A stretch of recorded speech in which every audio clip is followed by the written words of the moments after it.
All right. Good evening, everyone. Thank you so much for standing by. This is Desiree, and sorry for the technical difficulties. All right. Hi, Chester. Stand by. Let me go get Bill and let him know that he can come back in. All right. Thanks, guys. Thank you so much for standing in. For whatever reason, we had some technical difficulties. We're gonna go ahead and get started. I'm doing okay. Hey everyone, getting sick. I did fortunately catch COVID. I had to travel for a funeral, and but I am doing better. Praise God. Just stand by. I'm going to get the music started, and I love you guys too so much.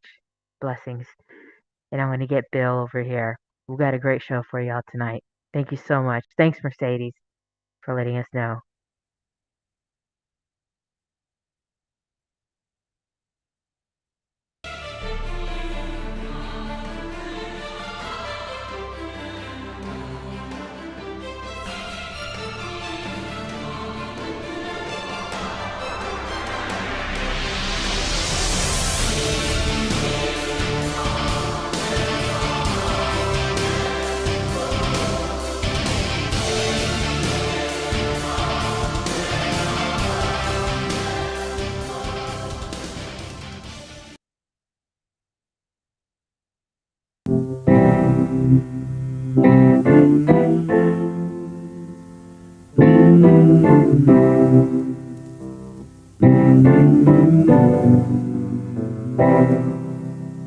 Sometimes in our lives, we all have pain, we all have sorrow.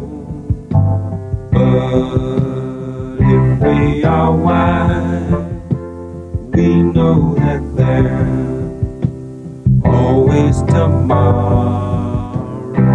Lean on me when you're not strong, and I'll be your friend. I'll help you carry on, for it won't be long till I'm gonna need somebody to lean on.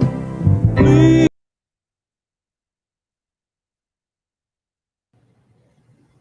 All right, brother. Here we are. Hi, everybody. I'm Bill Bean, the Spiritual Warrior, and this is Warrior Mode tonight. We've had some technical difficulties at the start of this to try and get this thing going, but we are persevering and moving forward. So I hope that you all are here with us. Yes, they are. Oh, praise God. So Yep. is Travis with us as well? Travis is right here. Great. Fantastic. All We right. got So audio. we adapted and overcame. I don't know what happened, but we bind and rebuke that garbage by the mighty power of Yahweh in Jesus' name. Here we are. Hallelujah. And thank all of you for being here with us. And this is another little example that things don't always go smoothly, and there are always bumps in the road here or there from one time or another. But we must endure. I've been saying this for weeks and weeks and weeks, and here we are again. We must endure, adapt, and overcome, and that's exactly what we're doing here. So before we go any further, let's start this with prayer as we always do, and bring God into this. And Father Yahweh, I thank you and praise you for this blessed and appointed time. Thank you for helping us to overcome the difficulties to get this going tonight. And Father, I ask that you speak through us to speak truth, and I ask that you work through us to be a blessing to everybody that's involved in this broadcast tonight. And I ask that you bless them all and keep them in your hedge protection 24 hours a day, 7 days a week for life.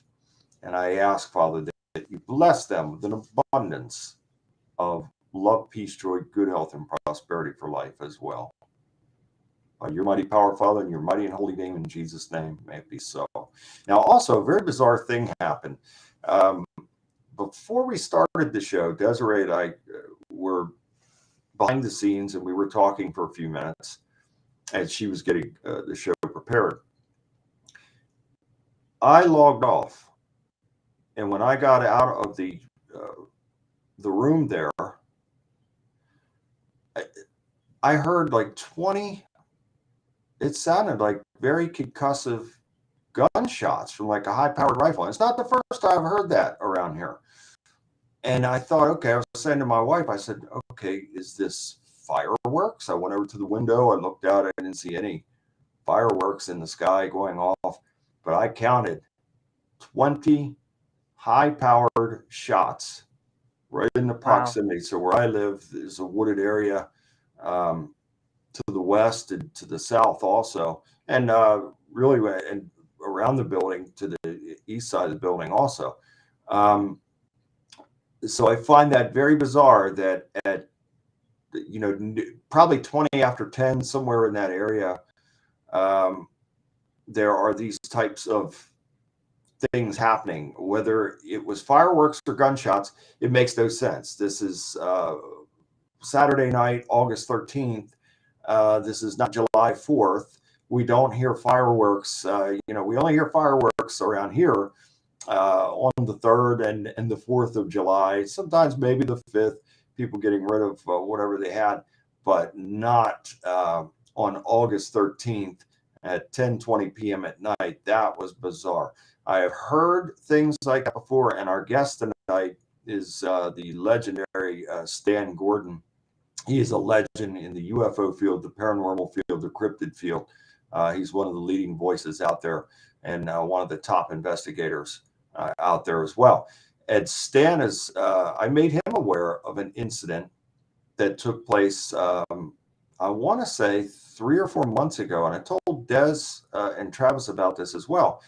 It was probably 5:30 in the morning. And I heard the same thing out there. And it sounded like, at first, it was a barrage. It was quite a volley of shots because it sounded like the sound was comparable to, think of a car riding on flat tires, riding on 4 flat tires. That's what it sounded like at first. And I thought, what in the world? And then I had heard more of those similar types of things to what I just heard. So very, very bizarre. And I don't know what to make of it. I have no idea what it was, who it was, why they would be doing that at 10:20 p.m. on a Saturday night. And furthermore, why they did it several months ago between 5 and 5:30 a.m. in the morning. It makes no sense to me whatsoever. And we're going to get into something else, that an encounter and a sighting that Desiree herself had this morning. So we'll get into that also. Des, do we have, is Travis now with us? Travis is, he tried to log back in, and then he's gonna, sorry about that, that I skipped. He logged out, and he's gonna log back in and see what is it. We have him coming in. It's just I can't get his camera for some reason. He can see himself, but yeah, but we can't see him. Yeah, we can't see him. So I'm not exactly sure. There's a message, so I can go ahead and call Paul. I'm sorry, Stan. Yeah, let's go ahead and call Stan and get him in here, because he Travis doesn't have again. Oh, great. So Travis is.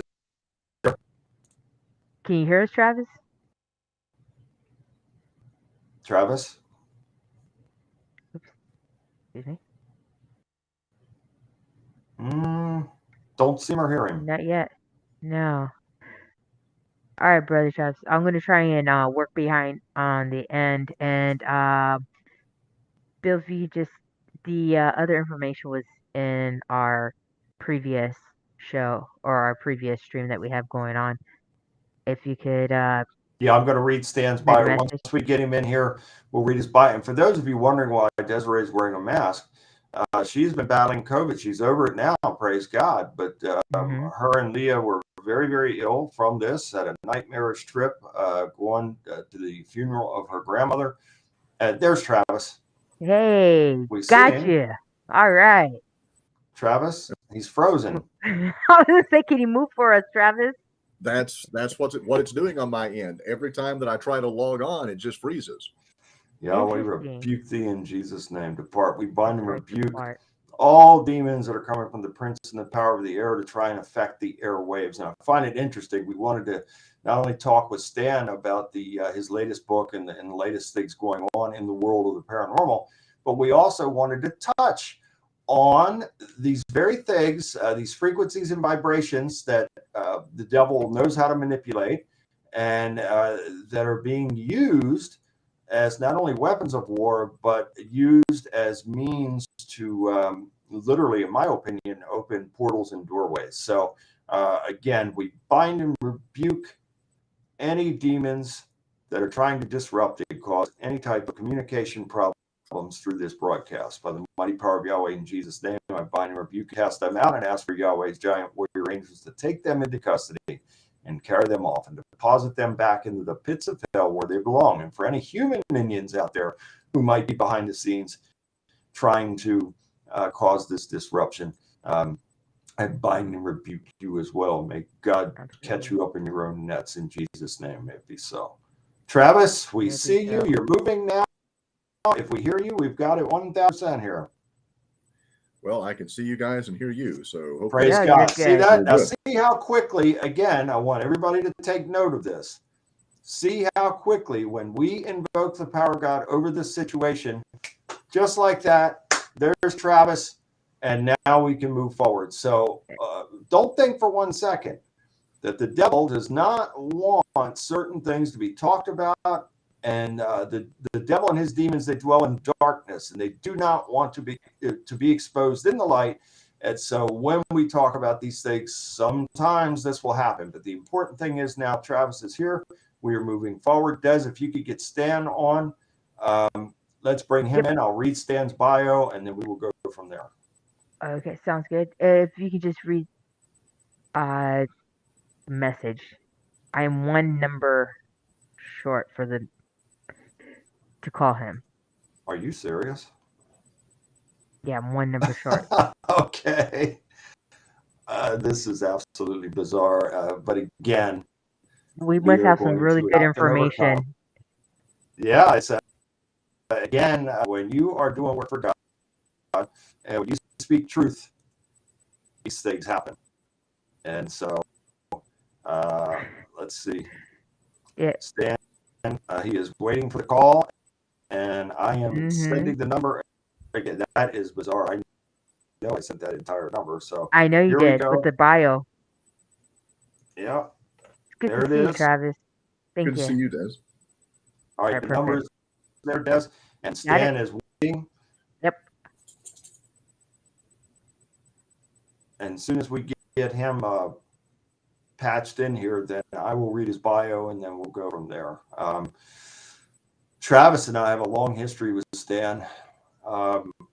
We've been friends with him for many, many years. I first met Stan in, I believe, 2013, maybe 2012, 2013 in Pittsburgh at a convention there. We became fast friends. And so Travis and I and Stan, we have been friends for a long time. And it's always a pleasure to have Stan on with us. And now, you know, Derek and Desiree are getting to know Stan, and he's a friend of theirs as well. So we're very excited about having him on. I don't think he could stay with us for very long because he's already done an interview, and he may be getting he was supposed to join us at 10:30. So you know now we're almost 20 minutes past when he was supposed to join us. So I don't know how long he'll stay with us, but we certainly want to get the latest updates from him and talk about his new book as well. So Travis, if you'll talk for a couple minutes, I'm going to send Stan a reply. I know that Desiree is contacting him now. Yeah, looking forward to the show. Stan is always a great guest.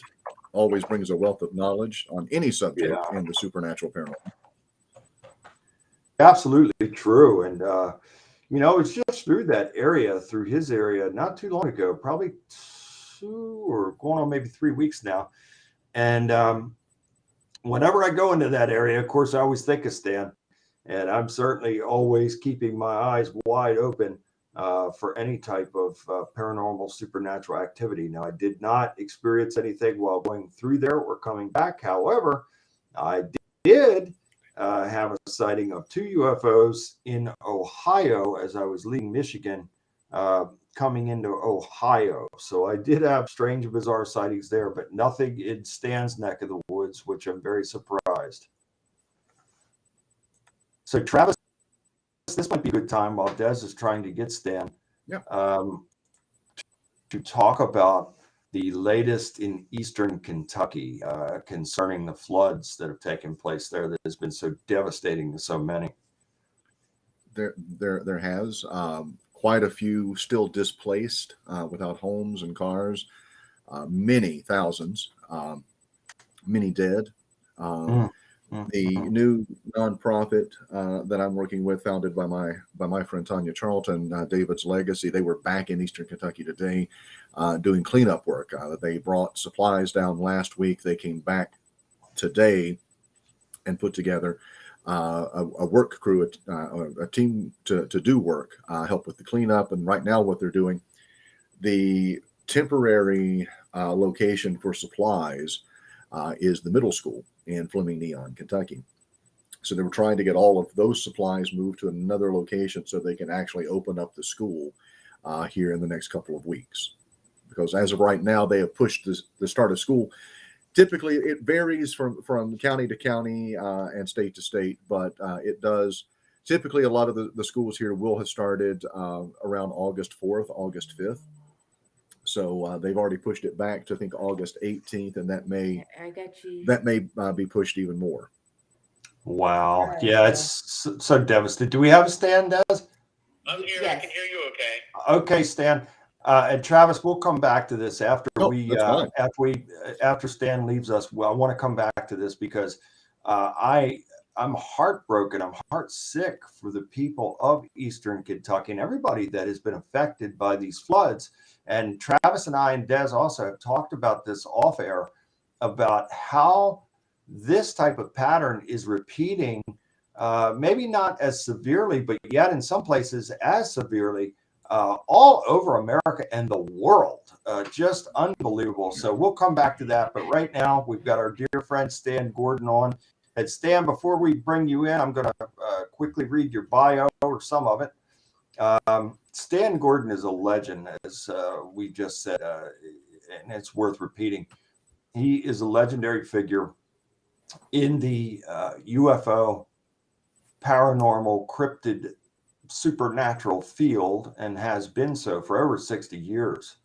And he's got over 60 years of research and experience in the UFO and Bigfoot cryptid phenomena. He's been featured in the 2018 documentary film Invasion on the Chestnut Ridge.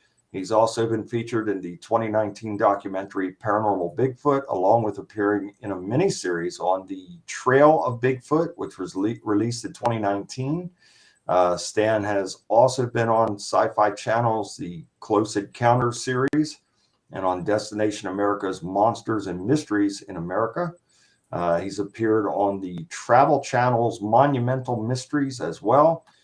Stan has been on many radio shows around the world and has done speaking engagements around America and various events at conferences around the country as well. His website is stangordon.info, www.stangordon.info. It's always a pleasure to have him back. We want to discuss with him the latest events that have taken place in his area or other areas where he's getting reports. And we want to also talk about his new book, Creepy Cryptids and Strange UFO Encounters of Pennsylvania. The subtitle, Bigfoot, Thunderbirds, Mysteries of the Chestnut Ridge, and more. So without further ado, we could go on and on and on. We're going to bring Stan in here now. Welcome, Stan Gordon, to the show. Stan, can you hear us? Yep, I can hear you. Thank you so much for coming on short notice. We've wanted to have you back for a while, but we, for a while there, we're not doing a format like this, and now we're back, and you're the first guest back in this new format, and it's always an honor and a pleasure to have you with us, Stan. Well, thanks for having me back on the program. It's good to hear your voice again. And great to hear yours as well. And can you tell us, I guess, first start off, Des has got the book, and congratulations on the book, and we hear that it's doing very well. Before you get into the latest phenomena that's taking place, can you tell us a little bit about the book and what's happening with it? Well, the new book is called Creepy Cryptids and Strange UFO Encounters in Pennsylvania, Bigfoot, Thunderbirds, Mysteries of Chestnut Ridge, and more. And it gets into a lot of very, very strange close encounters with Bigfoot, with other type of cryptids, where people are very close, low-level UFO sightings. It gets into a chapter of what's been going on here more and more in recent weeks with these small spherical objects below the ground that actually have come very close to people, even in daylight. We've talked about these before.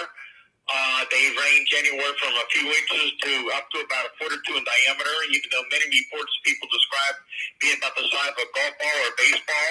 Sometimes they're solid metallic, other times they're just luminous globes of various brilliant colors.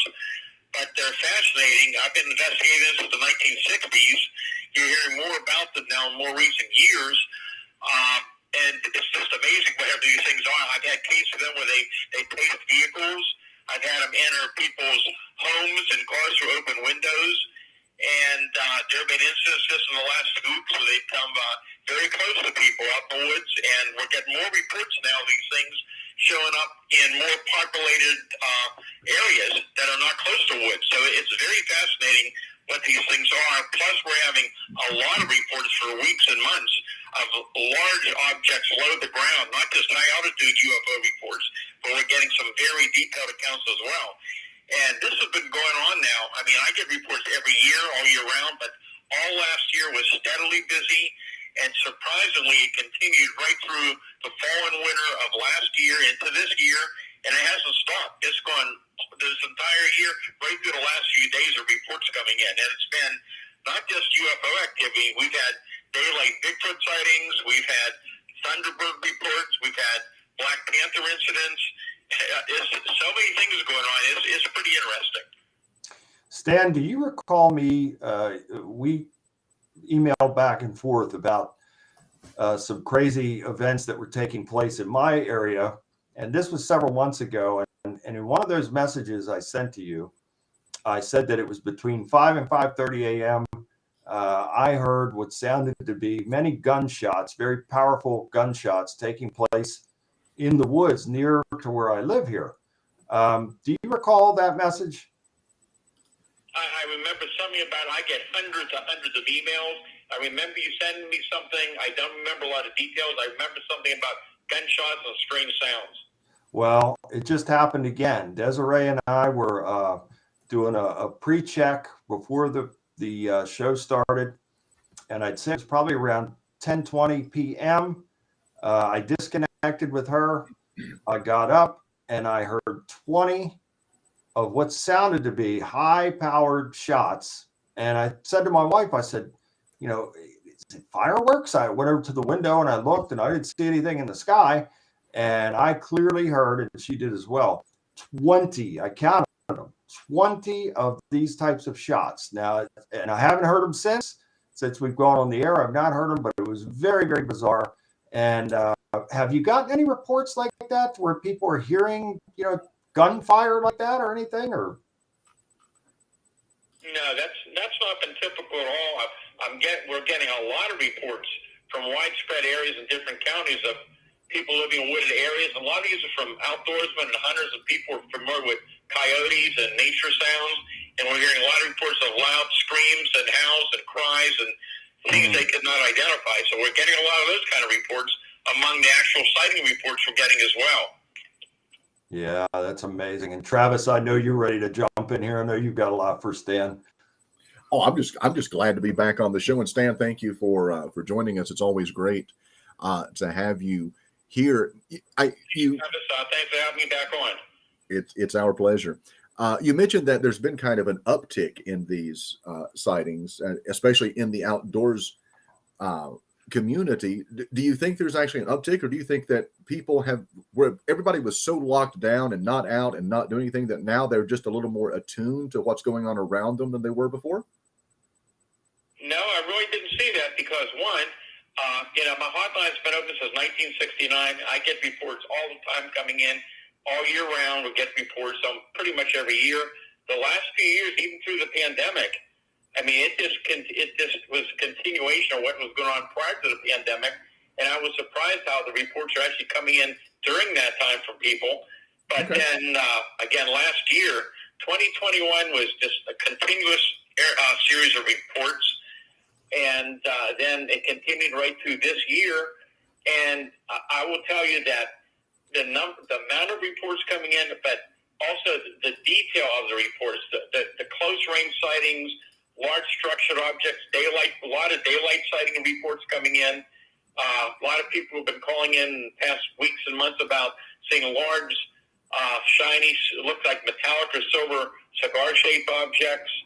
Some people say they're more pill-shaped. Different descriptions describing something similar. But similarly, a number of these people in different areas are all saying the same thing. They're seeing these objects, and suddenly they just vanish and disappear. They don't accelerate and take off. They're just gone. And that's something even we've had over the years with other UFO cases. I mean, I've had incidents in recent years in daylight of very large solid objects that suddenly began to fade away and disappear. But interestingly, in some cases, these objects physically change from one form to another. And it's just really interesting what's going on.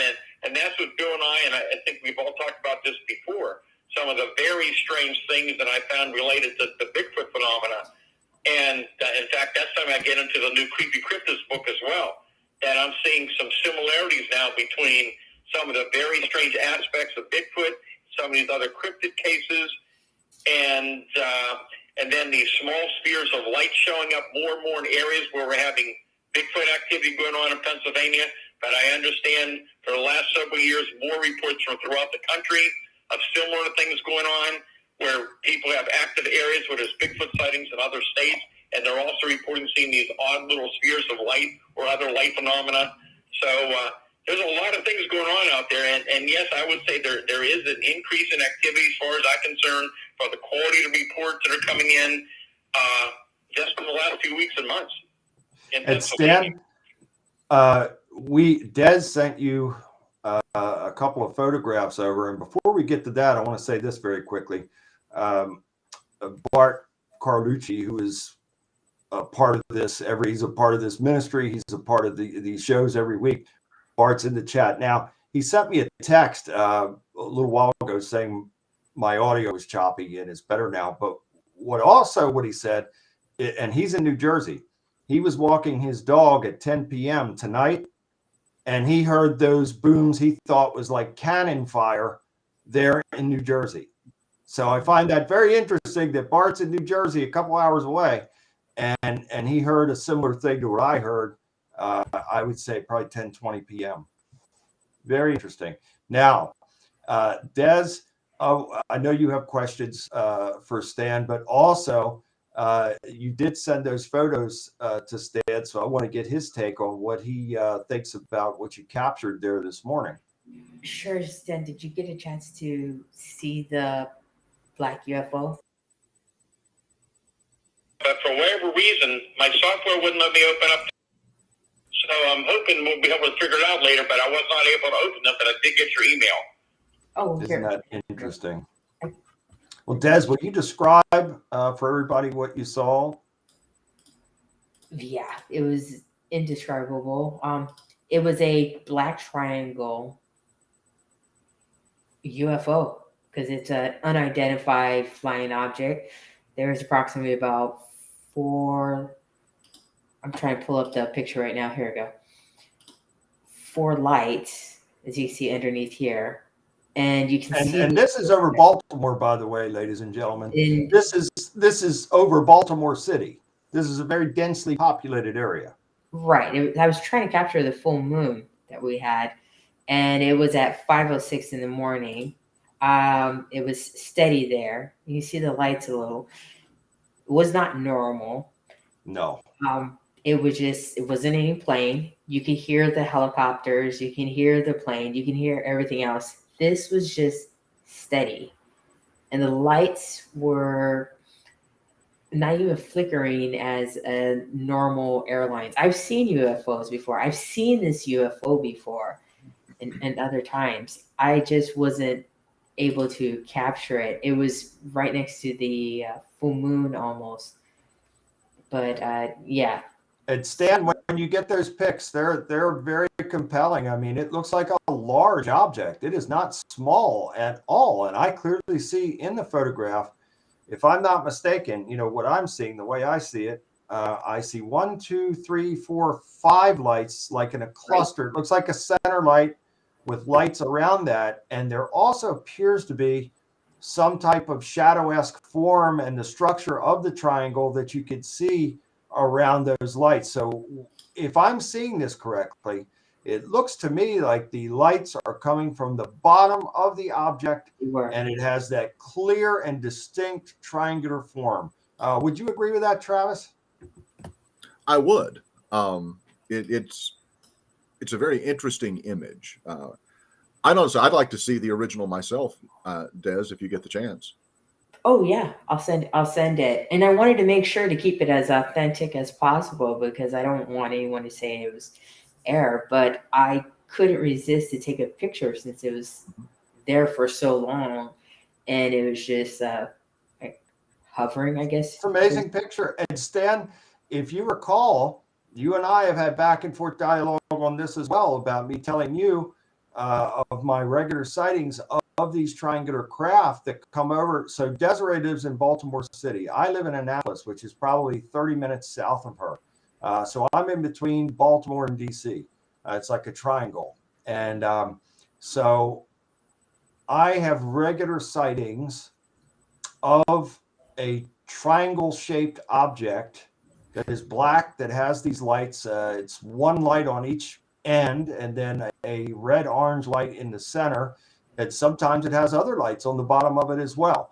So Stan, you're aware that, we've had dialogue about this. And you also told me that there was someone in your area that is having these regular sightings of the triangular craft as well, correct? Oh yeah, I've been receiving reports of triangular objects going back to probably at least the 1970s. Mm-hmm. And we've got multiple cases. And then the last few weeks, I'll tell you about one really interesting case in a minute. But we're receiving reports of triangular objects, the big cigar-shaped objects, rectangular objects, the spherical objects. I mean, this was all within weeks and months. And again, some of these are daylight reports. But here's an interesting one. I interviewed the father, and this occurred this past mid-July, so just several weeks ago. This is outside of Pittsburgh, down in the Mon Valley. So these are the communities that border along the Monongahela River, which has a lot of history all through that area of objects being observed, UFOs being observed, Bigfoot counters, and actually strange things in the water. And actually, my new book gets into some of the very weird things that people are reporting seeing in the lakes and rivers of Pennsylvania, too. Even some very cryptid-type reports. But anyhow, in mid-July, they were going across the bridge near Elizabeth. That's one of the small towns down near the river. And they observed this very large triangular object hovering about 200 feet over top of the river. And as it's hovering, they're moving along. They're trying to watch this thing. They're going across a bridge and going up a hill. And this thing, they can see it pivoting as it's moving, hovering and moving up, but it's pivoting its position. And they said this thing was so big, it was huge, that the points of the object, two of the points of the object extended from one side of the river to the other as it was hovering there. And That's they gigantic. stopped anywhere to look at it at that point. They were moved out of sight, but it was still there when they left. Wow. But yeah, and we had an incident about a year ago in the afternoon, a daylight sighting, as I recall, of a triangular object about 30 feet off the ground, and the person actually passed underneath the section of it. And this was a smaller triangular object, which is interesting. But I've investigated many triangular reports. I remember one from, I believe it was October of 2015, 2016. Can't remember exactly the year, but this was up in the mountains near Donegal, and one of my research associates and I went up to the scene to investigate it. And this fellow, it was a beautiful morning. The fellow sitting in the kitchen next to his window drinking coffee. His big dog's lying there. His dog goes with him everywhere. Dog was lying down. And suddenly, this beautiful sunny day, everything turned jet black, like it was a terrible storm. But it just came out of nowhere. And he's like, what's going on here? So he grabs his fully charged cell phone. He calls to his dog to come with him, and the dog refuses to come out, which the dog never does. So he goes outside, grabs his camera, walks out on the driveway, and 500 feet above him is this huge, solid, huge black triangle object. It's a silent, just hovering right over top of him. Wow. What's he do? He grabs his fully charged camera to take a picture, and now it malfunctions, and the battery is completely dead after it had been fully charged. And that's something that's been shown up in more and more cases. And Yeah, there are other I've had experiences like that personally. So what you're saying resonates with me. That's for sure. And Stan, Des, go ahead. You probably have some questions for Stan as well. Oh, well, Stan, with all the activities of the UFOs that are coming, how do you feel that it's because I've been reading that our government is trying to communicate with UFOs and extraterrestrial, and they've also have successfully have received information or sounds back. Do you think this activity is elevating because we're seeking it out more, or we're becoming just more familiar of what extraterrestrial is? Yeah, well, I'm not real familiar with what you were just saying about them trying to communicate. I don't know about that. The government is indeed, they have a new program to investigate sightings. They're taking it more seriously. At least they've opened up the fact that there's something out there that we cannot explain, and they're taking a much more serious look at it. I don't really think that anytime soon we're going to hear any great revelations about what these things might be, because I have the feeling the government knows more than they told the public for years, but they probably don't have the answers either. I've been doing this for a long time. It's been 63 years this year of research. I've never seen one myself. I've interviewed thousands of people, investigated thousands of cases, and the more I've known about whatever we're dealing with, the more I began to realize that there may be more than one origin to the unknown category. When I started I started investigating in the field in 1965. I've been researching since 1959, and in those early years, a lot of us were of the opinion that a lot of these were probably spacecraft from another planet. The more I know about it, the more I'm not so sure that's the case anymore. I think maybe a small percentage could possibly be of an extraterrestrial origin, but I think more and more we're dealing with something that might be even stranger, that we're dealing with something that has a physical and a non-physical component to it, and for lack of a better term, I'll call it interdimensional.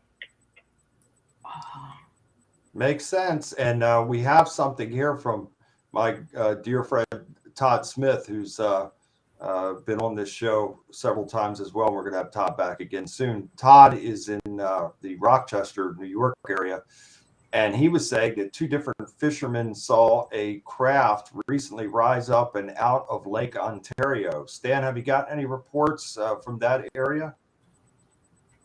Not from Lake Ontario, but I've heard reports. Some of these are secondhand reports. I just heard one. I think it was this morning or yesterday. I've had so many calls come in, it's hard to keep track anymore. And I'm hearing some reports of people who claim that they've been seeing some of these objects again come out of the lake or going into another lake up here in Pennsylvania. But I've been investigating those cases for years. I think we talked about it. For years and years, we've had reports here of these objects going in and out of the rivers and lakes of Pennsylvania. And as I talked many times before on your show, the pattern I found many years ago is that many close-range, low-level UFO sightings and many encounters with Bigfoot and other cryptids often occur in the vicinity of high-energy sources. So many sightings are occurring around gas lines and gas wells and power plants, high-tension power lines, bodies of water, railroad tracks, radio communication towers, I have no doubt whatever we're dealing with has an energy connection to it. Yeah, Travis, you're going to piggyback on that. I know you are. Well, no, I'm in total agreement. I mean, you know, in researching Mothman, I mean, that's what we found. The sightings tend to be around bodies of water.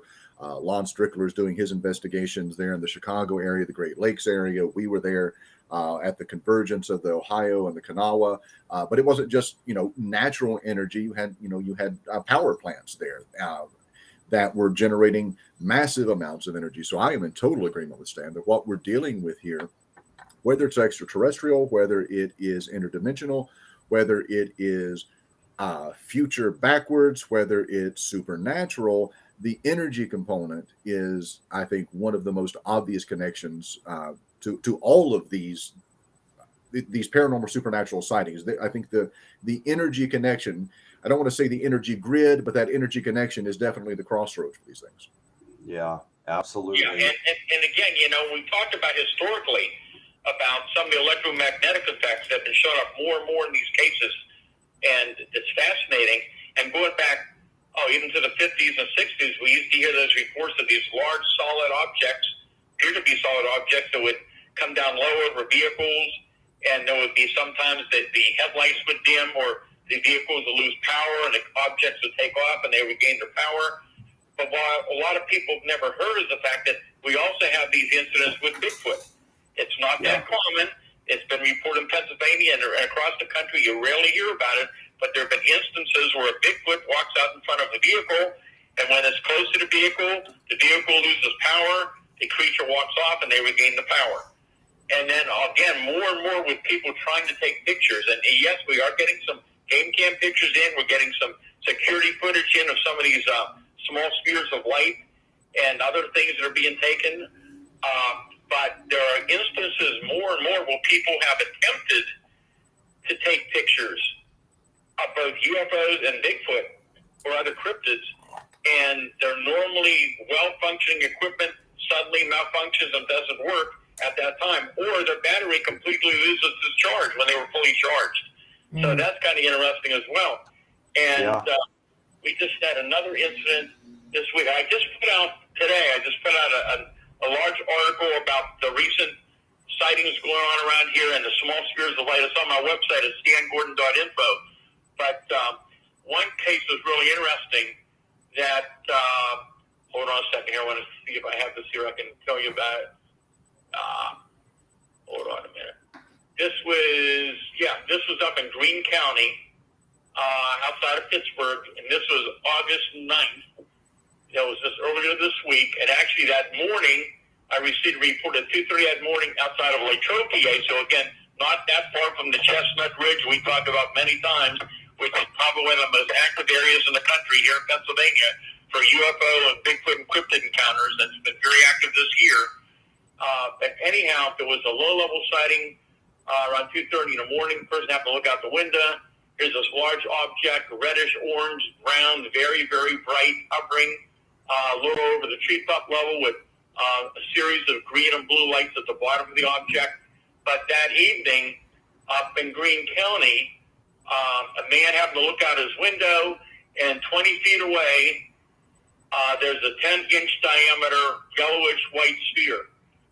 And he and the son went to another window to make sure it wasn't a reflection. They could still see it. It's there.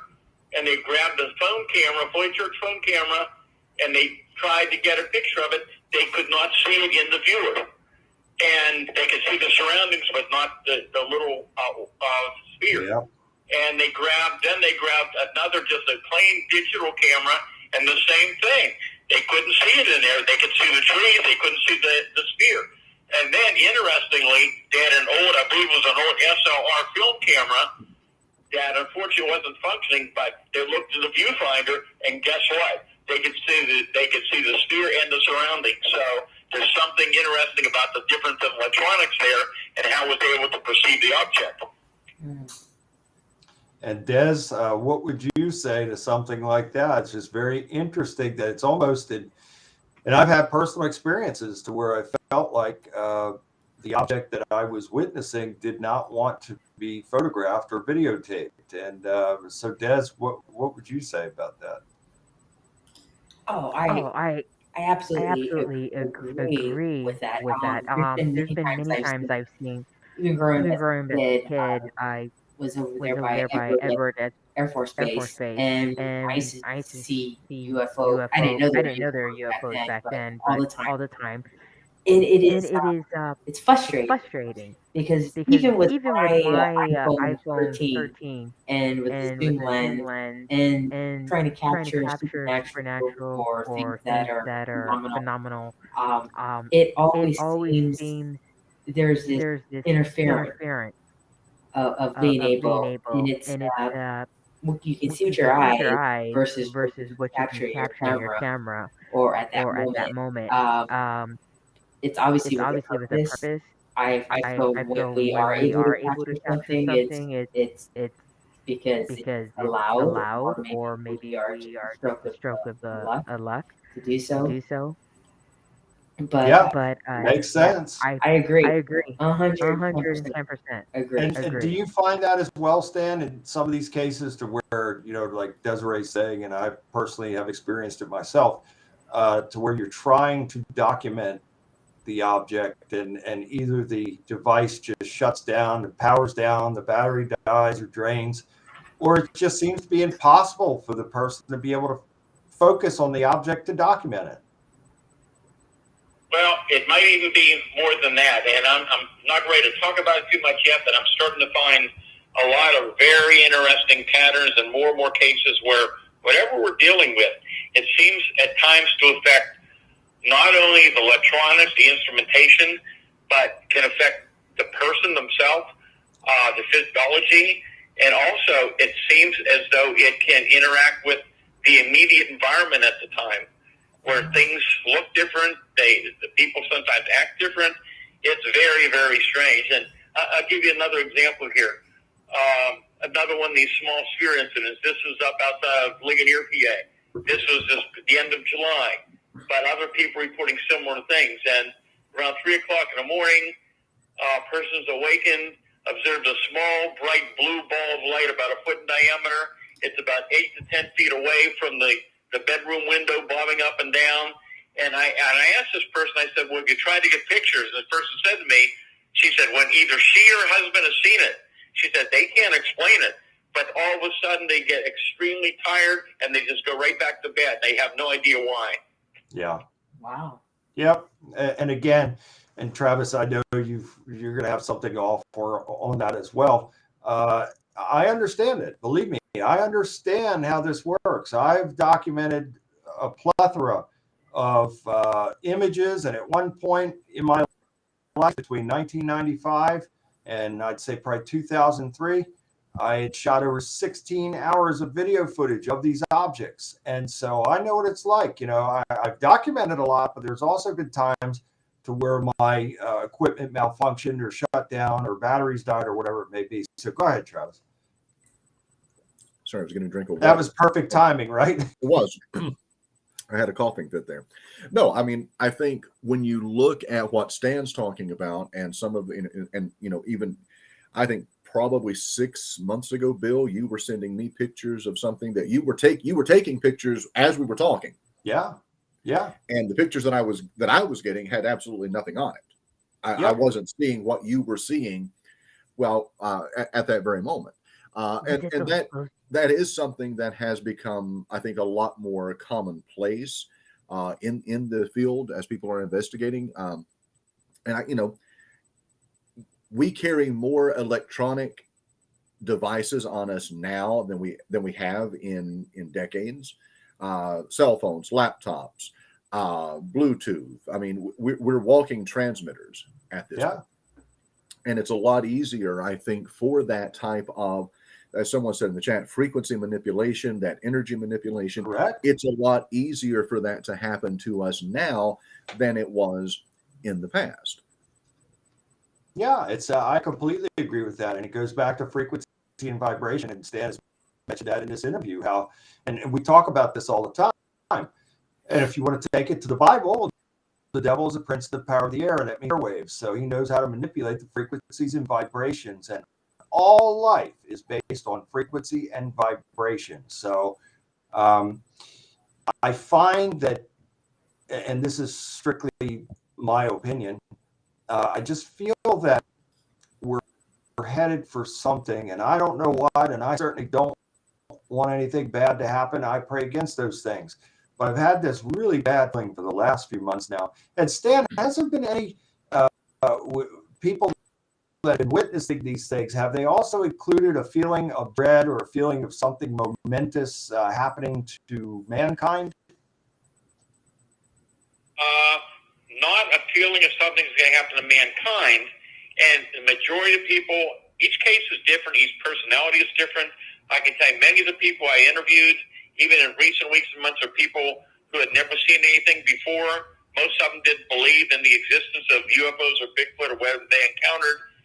And again, for so many of these people, they had a difficult time dealing with it. It was life-changing for some of these people, as have been for many others over the years I've interviewed. But I can tell you, yes, some of the people I've interviewed, especially some of those out in the wooded areas, there have been incidents that have happened in recent months. And I interviewed a person about a week ago. I can just tell you, this person is a professional person, is a trained person. I can't go into what they do. They spent years in the woods also as an outdoorsman hunter. This person told me, and this person didn't know that their neighbors right down the road from them have been reporting anomalies as well and around the same time period. But he was walking his dog about a week ago, early morning hours, and he said all of a sudden he had this feeling come over him. He was just shaken. He has never been so fearful in his life, whatever it was. And then he heard these strange sounds coming out of the woods, and his dog became very frightened, had the tail between his legs. Wow. And so, yeah, I hear that from different people. And, yes, I've had people who have encountered cryptids and have told me about that type of response as well.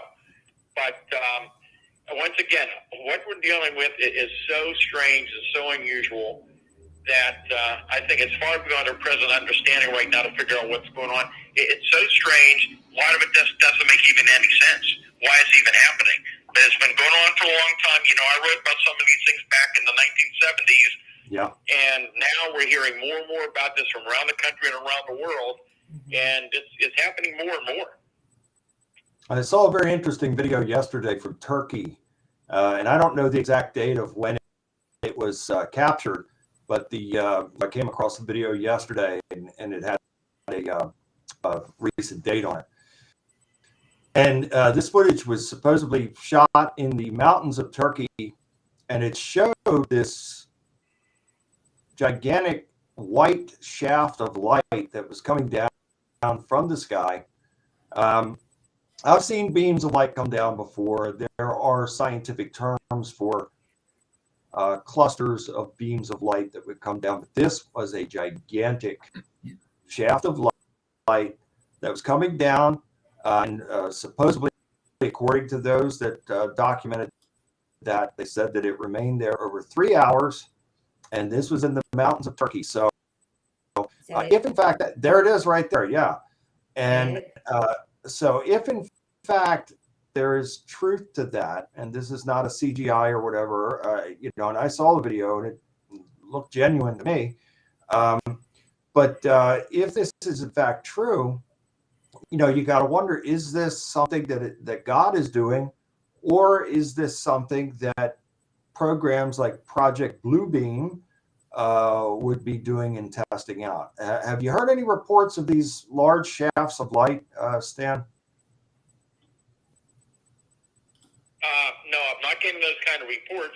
But again, they're as we've talked about before, you can be in the right place at the right time and just have these encounters with Bigfoot or cryptids or UFOs. But more interestingly, and this is when I started noticing back in 1972, and then we had that massive wave in 73. And this is ongoing now more and more recent years. You talked to Todd about the things that are going on up where he's at.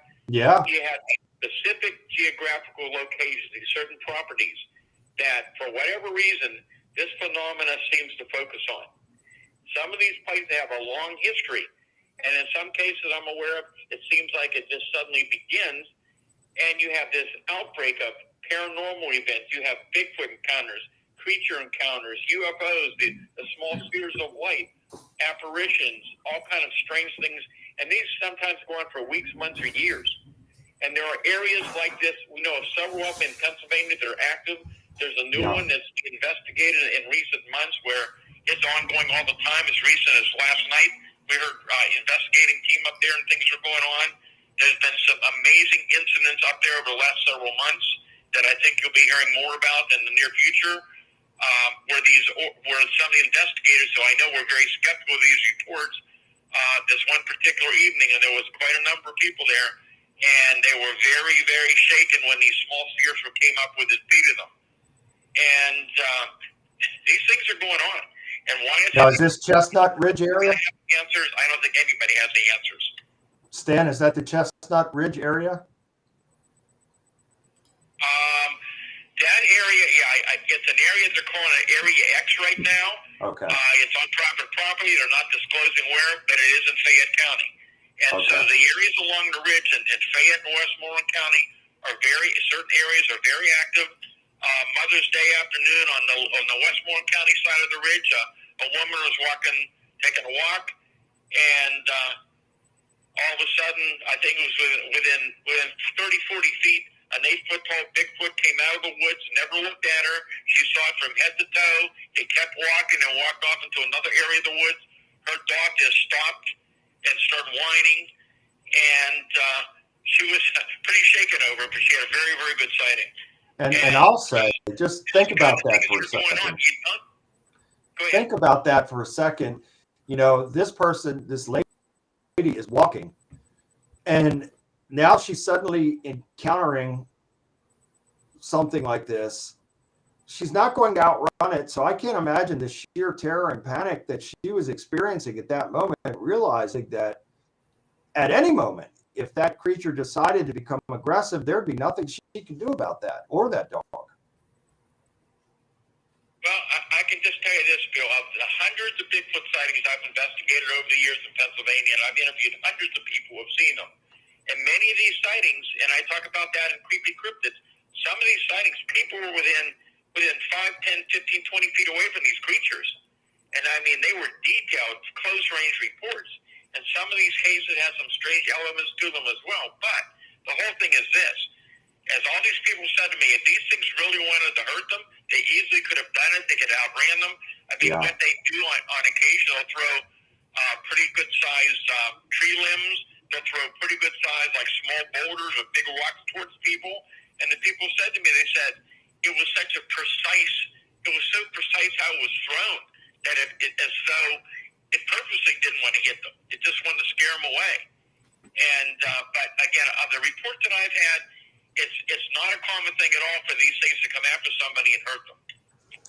Yeah, it's just completely bizarre. It almost makes you wonder, again, going back to the Bible and the religious aspects of it, because there are mentions of these creatures in the Bible. And so I just wonder if there's some type of law in place that would prohibit them from attacking and killing humans, although there are cases that I have studied about are not so good for human beings. But by and large, the cases seem to be where the creature is not aggressive and not trying to do harm to the individual. Even in cases that you've mentioned, Stan, about firing on the creatures and the creatures not giving an aggressive response, but either just running away or disappearing altogether. And Travis, I'm going to let you go ahead because I know I could just feel you feel the dialogue coming. No, first of all, funny comment. I was going to say, I see where you're coming from, Bill. But at the same time, I'm terrified of snakes. That's one of my biggest fears and phobias. I hate them. And I've always said it doesn't, I don't care if they're poisonous or not. If I have a heart attack because I see one, it killed me. So it doesn't matter if the Bigfoot kills me, or if I die because I saw one. The Bigfoot Yeah. killed me, or the Yeah. cryptid killed me. Something. But so I wanted to toss that out there just as a lighter kind of comment, and then go back and kind of backtrack. You remember, Bill? This would have been last June or July, I guess. I had my dog Cash for just a little while at that point, and he's the most timid. He only started barking about 6 months ago, but I would take him out for his evening walks, and he and I would go all over the neighborhood where I live. But there was a period of time where I would take him out and he would stop on the porch and he would not move.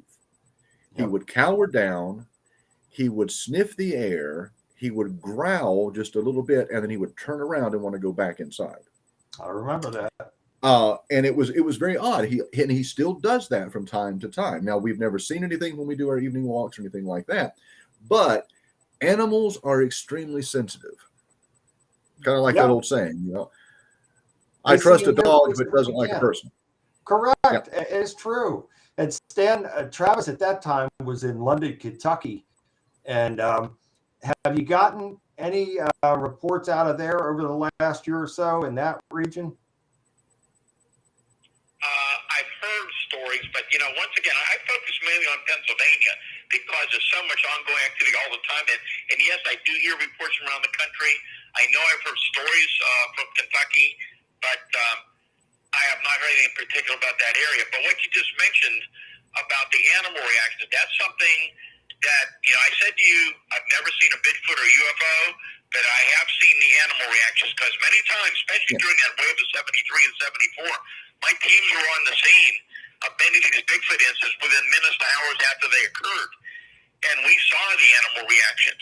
I mean, very commonly, even the most vicious big dogs, when they're in close proximity to these creatures, very commonly, they will not bark, they cower, they shake, they hide.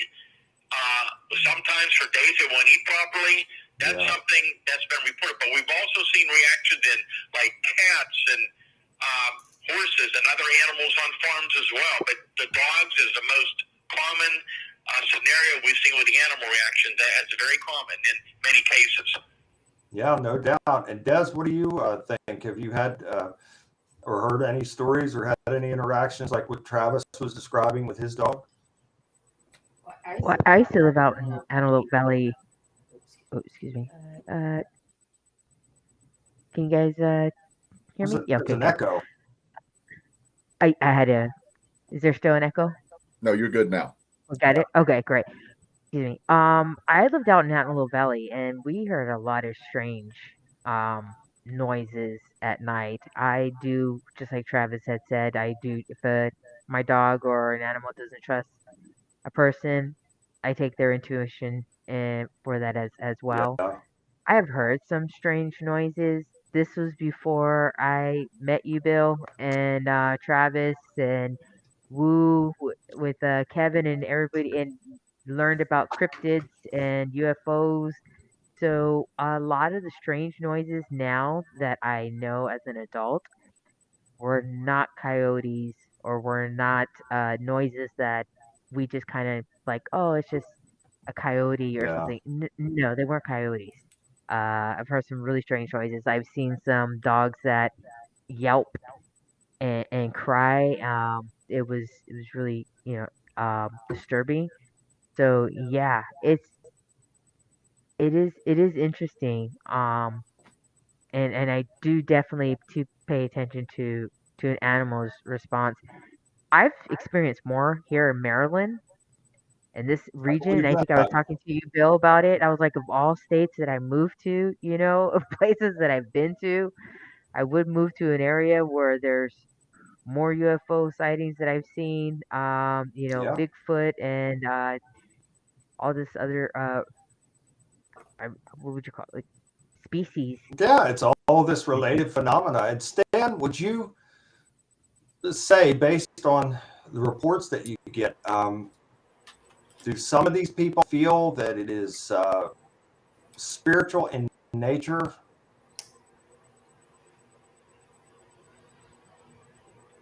Are you okay? I couldn't hear. I'm sorry, I couldn't hear hardly at all. It was really distorted. And you're asking me if witnesses think that their encounters of spiritual nature. Is that what you're saying? It's so hard to hear you now.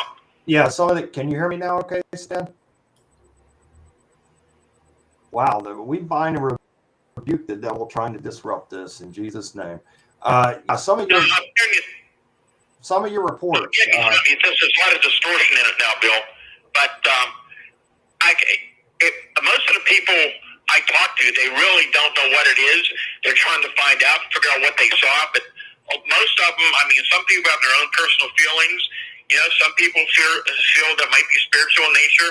Others think it's from another planet. A lot of people I talk to, depending on their experience, they think it was something also that may be interdimensional. None of us really know. We're just trying to figure it out. We're gathering the data. We have to keep an open mind to all possibilities. But each person is different. Everybody reacts different to their experiences, and everybody has different ideas and thoughts about what might be going on. And I sure don't have the answers.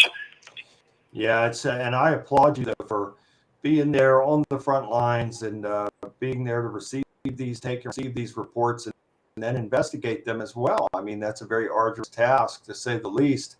And you've been up for it for over 63 years now, so that's good for you, and that's what makes you among the leaders in this field, and makes you to be so highly respected as well. And let me ask you this: have you had any recent cryptid reports? Well, again, we've had some Thunderbird sightings. One was an excellent one. This was probably a couple of months ago now in the afternoon. Very credible, educated witness. The neighbors also got a glimpse of it, that he was sitting out there in the country, and this huge creature flew very low overhead. He said easily had a 15-foot wingspan.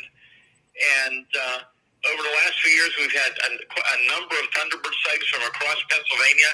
Some have been very, very detailed. If you scroll back through my website, you'll be able to read some of the really detailed accounts of some of these cases.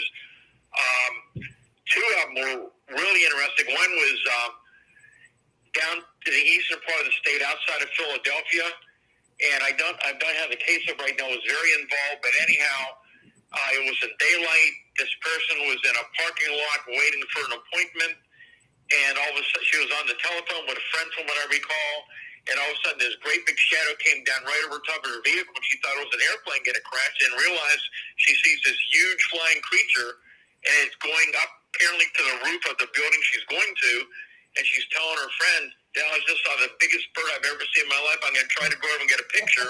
And this huge creature, she goes over and looks, and it's up on the roof on the chimney, staring down at her. Now, this is in daylight.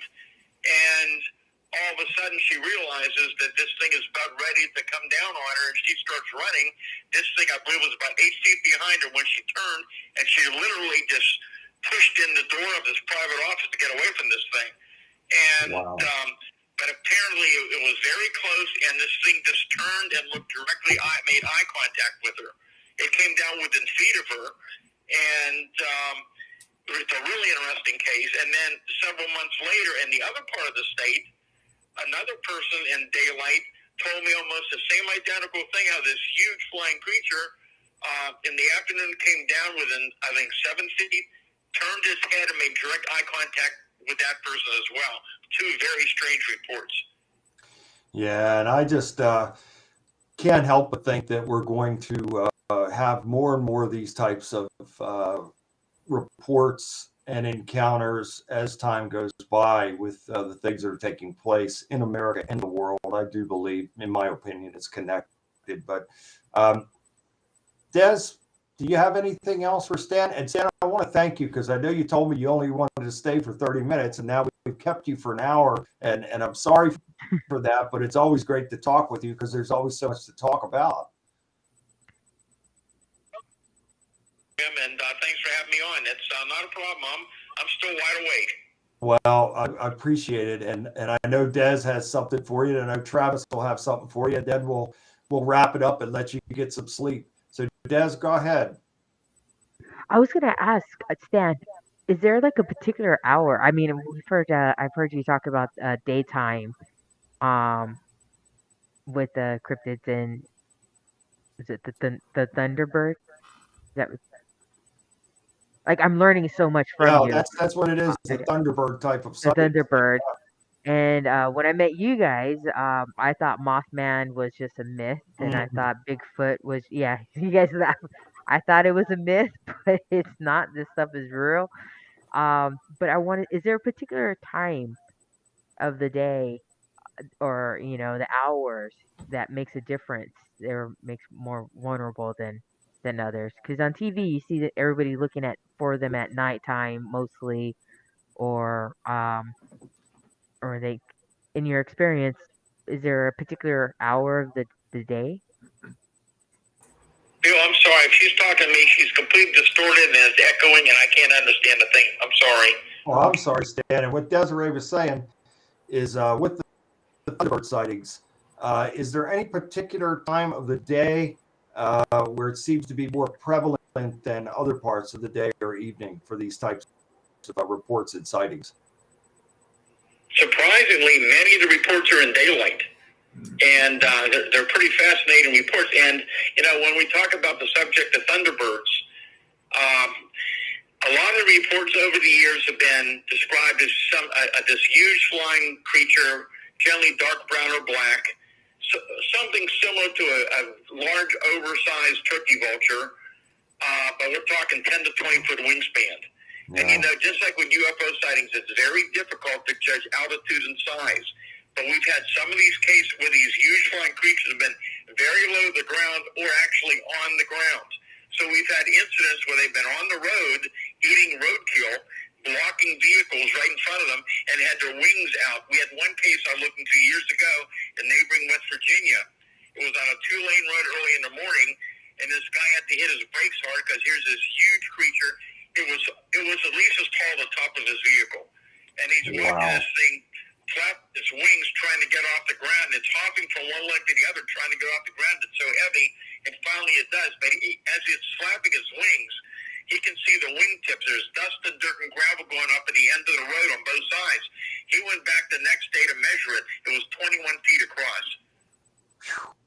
That is just absolutely gigantic. So, Travis, what do you make of things of that? And I'm sure there have been reports in your area of creatures such as that as well. There have. One of my favorite stories to tell. I was a kid, and we were driving home one night, and we lived on a dirt road in the mountains of southwestern Virginia, and we came around the curve, and the lights hit what made my dad stop the car. It was this huge winged creature. But what it turned out to be was a really big owl standing about 3 feet tall. Wow. With about Isn't that amazing? With about a 15-foot wingspan.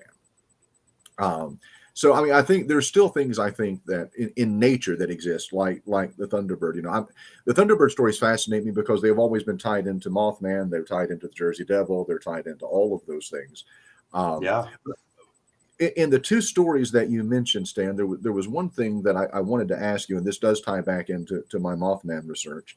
You said that the two eyewitnesses that had the daytime encounter with the Thunderbird made eye contact with it. Did they have any indication of intelligence, or were they scared? Was there a feeling of ominous that was generated from this creature?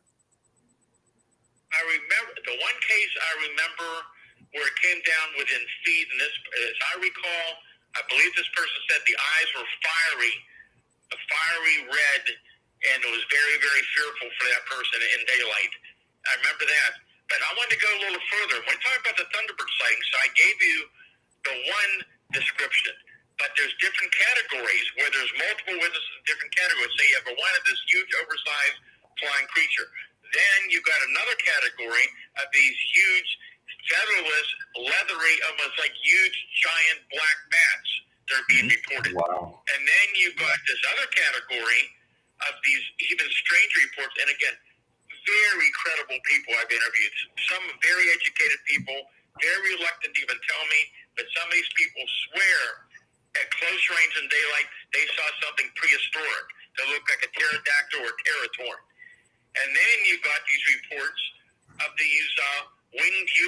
creatures. Now, I'm not talking about the actual the Mothman type reports. I'm talking about, like, for example, of the case we had in 2011 up in Butler County, north of Pittsburgh, where I've interviewed that witness many times. I got to know him and his family very well. There were other sightings up in that area during that time by other people. And I mean, this was an 8-foot tall, leathery, tall cuboid creature with wings tucked into its back.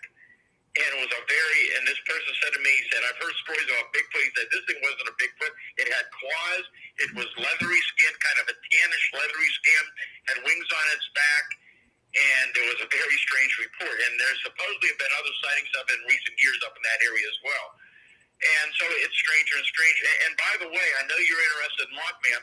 And actually, I wrote about this in one of my previous books, but in the new book, Creepy Cryptids, for the first time, a really amazing story is revealed about a possible Mothman sighting in the Pittsburgh area, which would have been prior to the sightings in West Virginia. Interesting. And I remember that time period. I was hearing rumors of something similar, supposedly seen around the Pittsburgh area, but we could never track it down. And it was years and years later that I came in contact with people. One was an actual witness to the other incident happened, and then this one is revealed by the best friend of the person that happened to that night. And it's an amazing story. And for people that don't understand this, Western Maryland, the Pittsburgh area, which is southeastern PA, and the West Virginia, northeastern part of West Virginia, it's sort of like they're interconnected in a way. And so there is a lot of phenomena that goes through those 3 areas. And it's very interesting. And it's always, for me, I'm on high alert when I'm passing through those areas. As I was a few weeks ago, I had to drive to Holland, Michigan, and I passed through those areas, and I was on high alert. And I thought about you right away, Stan, when I went into the Chestnut Ridge area. Stan, you still with us? Uh-oh, did we lose I Stan? believe you lost you there, Bill. Oh, okay. Can you hear me okay now? I can hear you now. I was saying that, and I was telling the viewers and listeners that that there's an interconnection between Western Maryland, southeastern PA, the Pittsburgh, Chestnut Ridge, and the areas in West Virginia there, how they're kind of interconnected, and a lot of that phenomena, through all 3 parts of those areas is very, very prominent.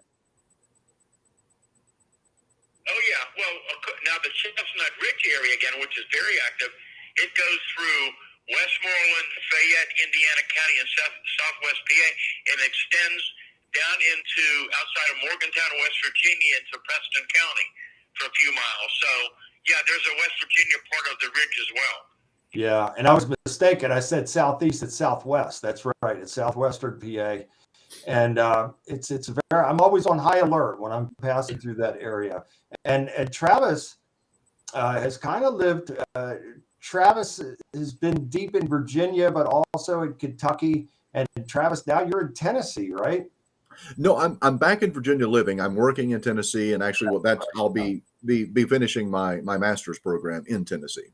So you're not too far away from, where a lot of this activity takes place. No, I'm about 3 hours away from Point Pleasant, West Virginia. And you're right, West Virginia and that part of Pennsylvania, there's a lot of similarities. As a matter of fact, they shot the movie, The Mothman Prophecies. They actually shot somewhere in Pennsylvania. They didn't shoot in West Virginia. They shot further up the Ohio River on the Pennsylvania side.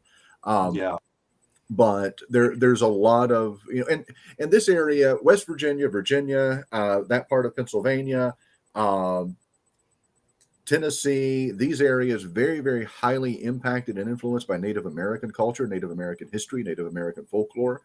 And honestly, over the years, I have come to really, really trust the verbal and oral tradition of the Native American people. Yeah, absolutely right. And Stan, I got one more thing for you before we let you go, and I want to thank you again for staying longer with us than you've agreed to. I appreciate that. But I can't let you go until you tell one of the most bizarre stories that I get you to tell every time on here.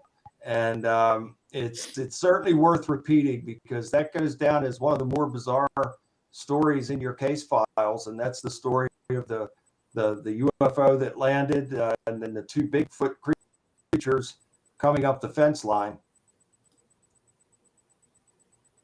Yeah, that case is still of a lot of interest to people. That was the case in 1973 with all the Bigfoot sightings going on that convinced us that there was a lot more to Bigfoot than any of us understood. And that was October 25th, 1973, up in Fayette County. There have been a lot of UFO reports coming out on my hotline that day during that 24-hour period. But I received a call about 10:30 that night from a state trooper from Fayette County from the Uniontown Barracks who had just came back from investigating this incident. He indicated he thought there was a good chance there was something still up on the farm. He asked me to send up the team as soon as we could. So we did. We got our team together. We got our equipment and instrumentation together, and we found our way up to Fayette County. We spent pretty much most of the night up there, as I recall.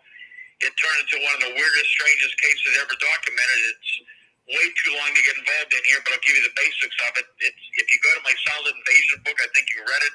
I go into great detail about what happened, and there's some very unusual implications with that case as well. But I got a call from the state trooper, found out that about 9 o'clock that night, about 15 people in that rural area, they observed this barn-sized red ball about 100 feet off the ground and hovering and slowly moving downward. And people were standing outside of the community. They're all watching this thing. And it was the farmer's son. He would be the adult involved in this particular episode. He's coming out to visit his family that owned the farm. Coming down the farm road, he sees it. He sees people stand there watching it. He goes to a better location to watch. At that location were two young boys. They all see this thing coming down. They decide they want to go and see what this thing is. So before they went up into the pasture, they stopped over his dad's farm, and the older fella grabbed a 30-06 and a handful of ammunition. He didn't know at the time he had 2 tracer bullets in that ammunition. So you just get that luminous trail when you fire that tracer. As they're riding down the farm road, the dogs around the area are carrying on tremendously. They hear this high-pitched whining noise and these baby crying sounds. And they finally make their way up the hill, up to the pasture, and they're standing there looking across the field, and they're just amazed to see this huge object on the ground or right above it. So now it's not a complete sphere. It's like a half a sphere. It's a big white dome-shaped object making this high-pitched whirling noise and illuminating the whole area. So they're standing there trying to figure out what this thing is, and their attention is soon drawn to a barbed wire fence 75 feet away. So along the barbed wire fence, you have these 2 tall Bigfoot-like creatures moving slowly one behind the other. The one in front is the biggest, is about 8 feet tall. The one behind it's about 7 feet tall. They're covered with long, dark, dirty, matted hair hanging down off the body. They have no neck. They have large, luminous, glowing green eyes. The arms were very apparent. The arms were so long they were hanging down beyond the knees and almost down to the ground.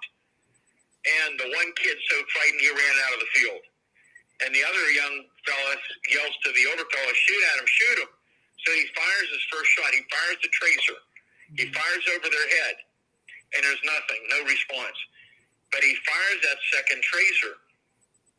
And when he fires that second tracer, the largest of the 2 creatures makes this loud, crying, baby crying sound, reaches out as though to grab at that tracer, and exactly when he does that, that huge luminous object in the field vanishes and disappears. So it doesn't take off and accelerate and leave. It's just gone.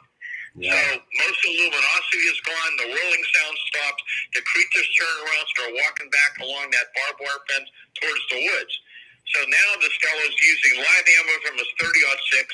He's been hunting for years. He had no doubt he was hitting these things. There was no effect on him whatsoever. So they run back to the truck. They go back to the home. They told the family what happened. They went to a neighbor and they called the state police. So the trooper arrives 45 minutes later, and the witness said, "Look, just forget about it. You're going to think I'm crazy." And the trooper said, "Look, we had a report of two similar creatures up on the mountain the night before. I have to investigate the incident. So they go up in the troop car. They're looking around for evidence. And now I'm going to shorten the story a little bit because it gets longer and longer. And the trooper told me the area where the object had been on the ground was self-luminescent and glowing, about 100 feet or more in diameter. He said he shined his flashlight beam into it, could barely see the beam. He said he thought for sure if he had a newspaper, he could have crouched down and read the newspaper from the light coming off the glow. He noticed the farm animals wouldn't go anywhere near it. And then other things began to happen. They went back to the barracks, I was told, but the trooper and the witness were taken to two separate rooms, separately interviewed. Then they called my team to come up. And then we were there most of the night, and some interesting things happened. And that was the case that convinced us that there was a lot more to Bigfoot than we could ever imagine. And then the cases got stranger and stranger in the weeks ahead and months ahead. And then we had that other traumatic case, if you want me to tell about it, where the woman shot at the creature 6 feet away from her. Yeah, tell that one, Stan. Okay, so this was the case, among others, that did convince me that we're dealing with something that was not flesh and blood, but something that had a physical and a non-physical component to it. And I'll say again, for lack of a better term, we'll call it interdimensional right now. So this was February 6, 1974, in another area of Fayette County, way deep up in the mountains. There's a woman, lived there all her life, was a good shot, pretty much not afraid of anything. It was a normal night. She was watching TV. Now, the time period, some of your listeners will remember. It's important because this is a part of the verification. There was a big national trucker strike. There was gas rationing in the country. Many people remember that. I remember that. I get up to the scene to the next morning. I couldn't get gas. There was violence across the country. In Pennsylvania, the National Guard and the state police were patrolling together. So there were members of both units that responded to this incident. Anyhow, what I found out was this lady's watching TV. She hears this noise on her little front porch in her cabin home. She has some empty soda cans out there. Something was knocking the soda cans around. There had been a pack of wild dogs came through a few weeks before. She figured it was probably the dogs again, so she thought, I'll just grab my 16-gauge double-barrel shotgun. I'll shoot her over the head and scare those dogs away. So she loads one chamber. She walks up to the front door. She turns on the light and steps out. No dogs, but 6 feet in front of her is a 7-foot-tall, hairy Bigfoot. And interesting, I always remember what she said to me. She never called her a Bigfoot. She said it looked like a great big hairy ape is what she said to me. And as soon as she turned that light on, it put its arm straight up over its head. And what does she do? She fires right into it. She said there's this bright, brilliant burst of light, like the flash on a camera, and the creature physically vanished and disappeared right in front of her. But here's the rest of the story. Her in-laws lived 100 feet away. They heard the gunshot. They called and asked her what she was shooting at, and she told them. The son-in-law grabs his sidearm, starts walking down the road, and as he gets closer, he said he's surrounded by 4 or 5 hairy people with eyes like coals of fire, starting shooting at him randomly. And about the same time, there's this large luminous object, like a big Christmas ornament, hovering over the woods at the same time. That's when they called the state police. And I talked to the primary investigator, and he said by the time they got up there and found that place up in the woods, whatever was there was gone, but he said something very strange happened there. That he based on the animal reactions. They had several big dogs. They had other animals. When he got there, the dogs wouldn't make a sound. They wouldn't bark. I think there was one big dog he told me was in a cage.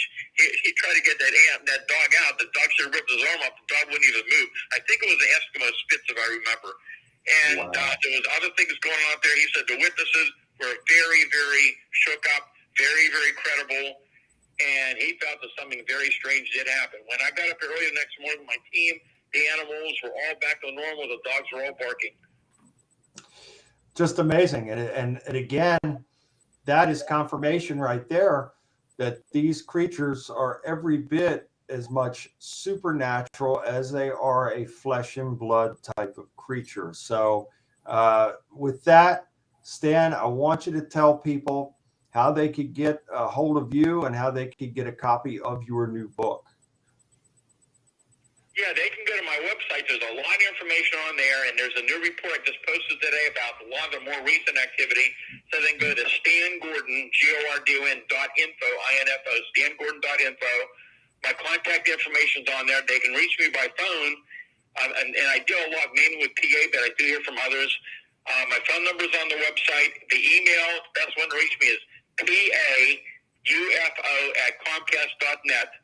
I've written 4 books now. We have Really Mysterious Pennsylvania, Astonishing Encounters. The Silent Invasion book goes into great detail about the strange incidents of 73 and 74 with the Bigfoot and UFOs. And I think you will find very fascinating the really strange elements that incident happened with the UFO and the 2 Bigfoot in the field. I think, Bill, you'll find that really interesting too if you haven't read it before. Oh, I've read it. I've got the book. I've read it. I think it's a great book. And then the new book, Creepy Cryptids and Strange UFO Encounters, is now out. All the books are available at Amazon.com or BarnesandNoble.com. And I can assure you there's things in the new book that you've never heard of before. And there's one case in there that I don't generally get too creeped out on say about these cases, but this one is very, very strange. And I think once you read that story, you'll realize which story it is. You know, no doubt. And I'll be getting a copy of it and reading it. And then we will have you back and we'll have a fresh set of questions for you based on reading the new book. Hey, Stan. Hey, Stan. Well, I'll be glad to talk to you folks again. Stan, real quick, somebody asked a question from the stories that you're talking about earlier. What state was that in? Was that in Pennsylvania? Stan, could you hear Yeah, I Desiree? understand what she's saying. He was the saying, question. go ahead, Travis. Because the question, because I was watching the chat room too, it was Fayette County. Was that Fayette County, Pennsylvania? Yes, Fayette County, Pennsylvania. Thank you. Perfect. Thank you, sir. And Stan, we want to thank you so much for spending time with us here. God bless you and your family, and we certainly wish you continued success and everything. We hope to have you back here soon so we can have another interesting dialogue after I've read your book, and we'll again have some fresh and new questions for you then. Okay, it sounds good. Thanks very much. Good evening to everybody, and have a good weekend. What's left of it? Thank you Thank so you, sir. much, Stan. We'll see you again soon.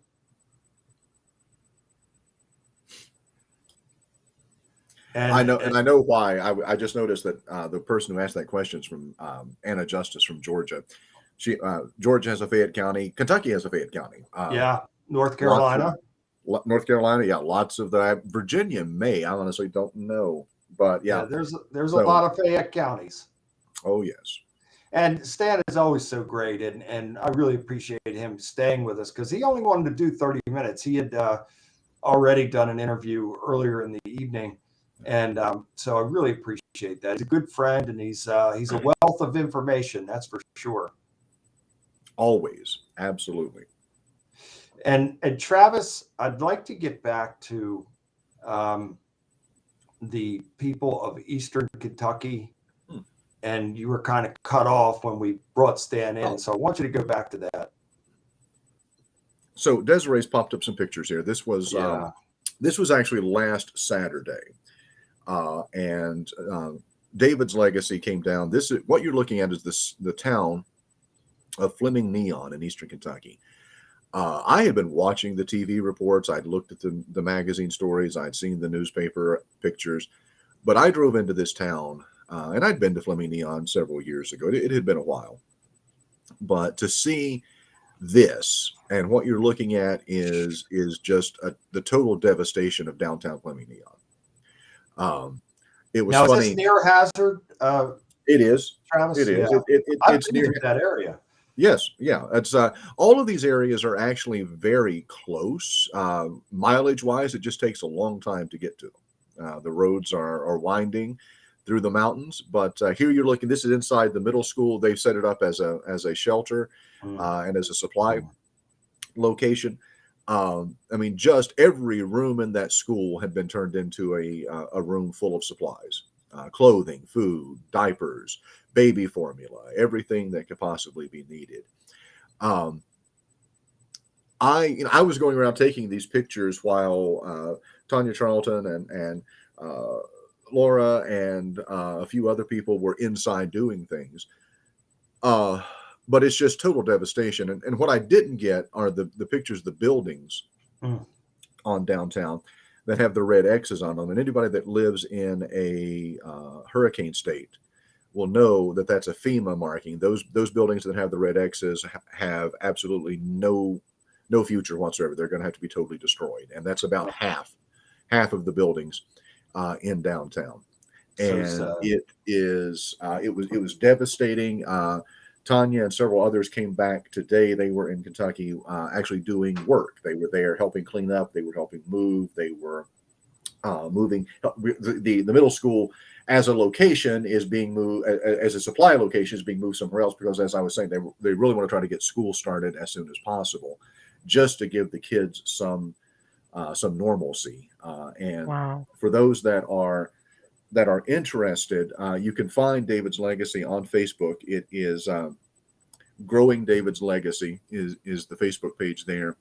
There's an email address. There's a phone number if you would like to help out in any way.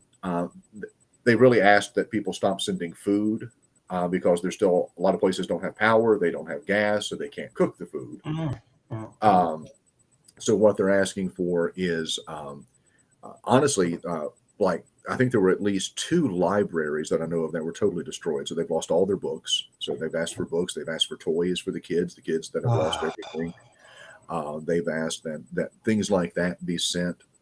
And I've had people private message me about where you could make an actual donation. And honestly, right now, David's Legacy is in the process of getting its 501c3 status set up. So it would not be beneficial to make a donation there, but I don't really know. What I would suggest is that you try to reach out to the local mayor or the town and see if there is an organization there that could use the money. People are asking about diapers. Yes, diapers, Pedialyte, Pediasure. Those are 2 things, because a lot of the water is undrinkable. So they need things that are going to give them electrolytes. So the Pedialyte, Pediasure, they're asking for that. Clothes, they've had a lot of clothes be given, but diapers for babies, because diapers don't last for 6 months or a year. Those have to be changed on a regular basis. If you've been a parent, you know that. So Right. those diapers absolutely could be used, but it's just yes, David's Legacy. Is it? There on Facebook. That is it. And God bless everybody, from the first responders to the people who have donated and gone the extra step and extra mile to try and help these people out. This is, in just think about this in our day to day. Most people don't experience tragedy like this, so it's there's a disconnect, and so the news furthers that in a sense that yes, they cover the story, but then the story goes away after a very short period of time. But that doesn't mean that everything is magically restored and renewed. I mean, these people, there's still a great degree of suffering here, and God bless everybody and God bless you too, Travis, for covering this. All I'm doing is helping out a good friend who has a good cause and is now a client for Phoenix Publicity. But yeah, this is an area that it's going to be probably 18 to 24 months before they start seeing normalcy in this area. Very sad. And I think what we need to do is continue to bring awareness to this. So for the next several weeks on our Saturday night show, we will take a moment like this, and Travis will cover this, and Des will put up the information, and we'll all try and do our part in some way, shape, or form to not only bring awareness, but to try and help these people to move forward. I mean, this is devastating. Can you imagine, you're in your home in the day-to-day, and then all of a sudden a tragedy like this comes, and you don't have anything anymore, a lifetime of memories, items that you have, and more importantly, there was loss of life here, and just very, very sad all the way around. So it's anything that you guys can do, I know would be greatly appreciated by David's Legacy, by Eastern Kentucky, and especially the city of Fleming Neon. Hindman, Kentucky was hit horribly. I've got a good friend, Tyler Wolf. I call him Wolfman. Actually, he calls himself Wolfman, and everybody else goes along with him. He's a radio personality. They lost their entire radio station facility, and the original facility when it went on the air, they lost it. And 5 other stations went off the air for about a week, but they have a great engineer, Russ Lafferty, who is a good friend of mine. He was the engineer for them. He was able to get them back up on the air within a week's time, and they're back functioning in a new facility and are doing around-the-clock coverage on Facebook, on the radio. Tyler has been on the Weather Channel. He's been on some of the networks in Lexington, KYT, LEX. He's been there talking about the damage in Hindman, Kentucky. There are 13 counties in Kentucky that were hit hard by this flood. I think 5 of those are in the eastern Kentucky area: Letcher County, Perry County, Leslie County, Knott County, a little bit of Clay County, and I know I'm missing one now, and I can't remember off the top of my head. But those are the ones that have been hit in a devastating way during all this. Just very sad. And we'll say a quick prayer now. And Father, we thank you and praise you for putting it on Travis to bring awareness to this. And it's just gut wrenching, Father. It just makes me feel sick that these people are suffering in this way. And I ask that you please help them. Please bless them with everything they're needing and help them to rebuild and to move forward. And please help them to endure this most terrible tragedy. And I ask that you just bless them every step of the way. And I ask also that by us bringing awareness like this, that there will be people out there who will donate to the cause, and may these people rebuild, and may they be better than they've ever been before. We give you the praise and the thanks and the glory for everything, Father, forevermore, in Jesus' name. May it be so. So I'd like to go into, and I know we don't have a whole lot of time, but as part of our intent of what we were going to do this week, and we're certainly glad that we got more stand than we thought we were going to get. But I'd like to shift gears for a second, and it kind of correlates with what we have been talking about, in my opinion, anyway. And certainly what we have experienced tonight on the show with these disruptions. And I think it very well could be, because we are going to talk about, touch on this for a moment, about the DARPA Project Ouija. And I just find that so disturbing that they would, come up with that type of program title. Just absolutely amazing. And I sent information to both of you about this, and I'll just briefly read something, and then I'll get your both of you your take on it. This comes from a website called Shepherd's Heart, and Des will probably post the link. It says revelations on DARPA's new Ouija DO grid, and DO, I guess, capital D, capital E, capital W stands for direct energy weapon. So it says, summer arrives with the anticipated season is the opportunity to look up into the vast heavenly realm as you gaze upon the twinkling stars and luminaries carefully placed. As you behold the breathtaking panorama, something evil creeps into your purview. It is not an airplane nor UFO, and with its observance, a dark chill penetrates through your body. What you are witnessing is DARPA's newest project, Ouija, to improve communication across all domains by strategic constellations of very low Earth orbiting satellites, VLEO, in the firmament above our head.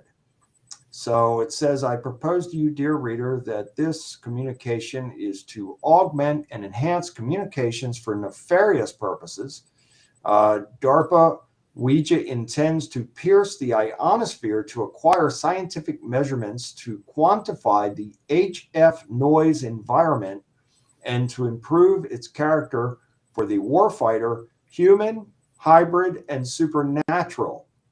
According to Jeff Rogers, Ouija program manager in DARPA's Strategic Technology Office, the VLEO altitude regime, approximately 200 to 300 kilometers above Earth, is of particular interest due to its information-rich environment where ionospheric electron density is at a maximum.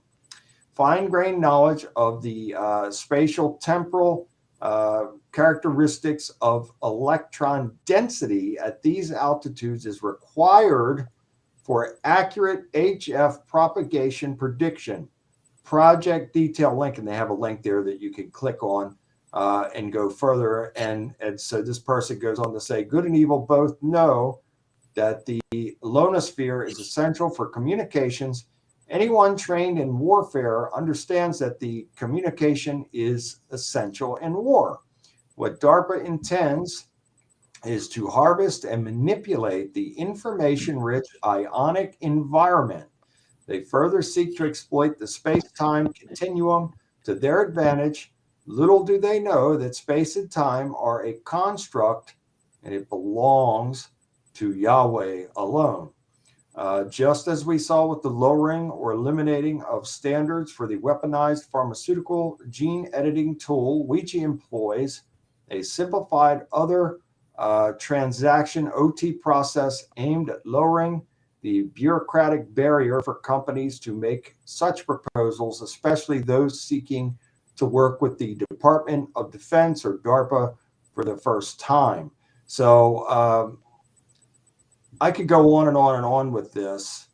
The gist of it comes back to what we were talking about with frequency and vibration. So the devil is known as the prince and the power of the air. And I'll read a section here that this person wrote. And you were dead in the trespasses and sin which you once walked, following the course of this world, following the prince of the power of the air.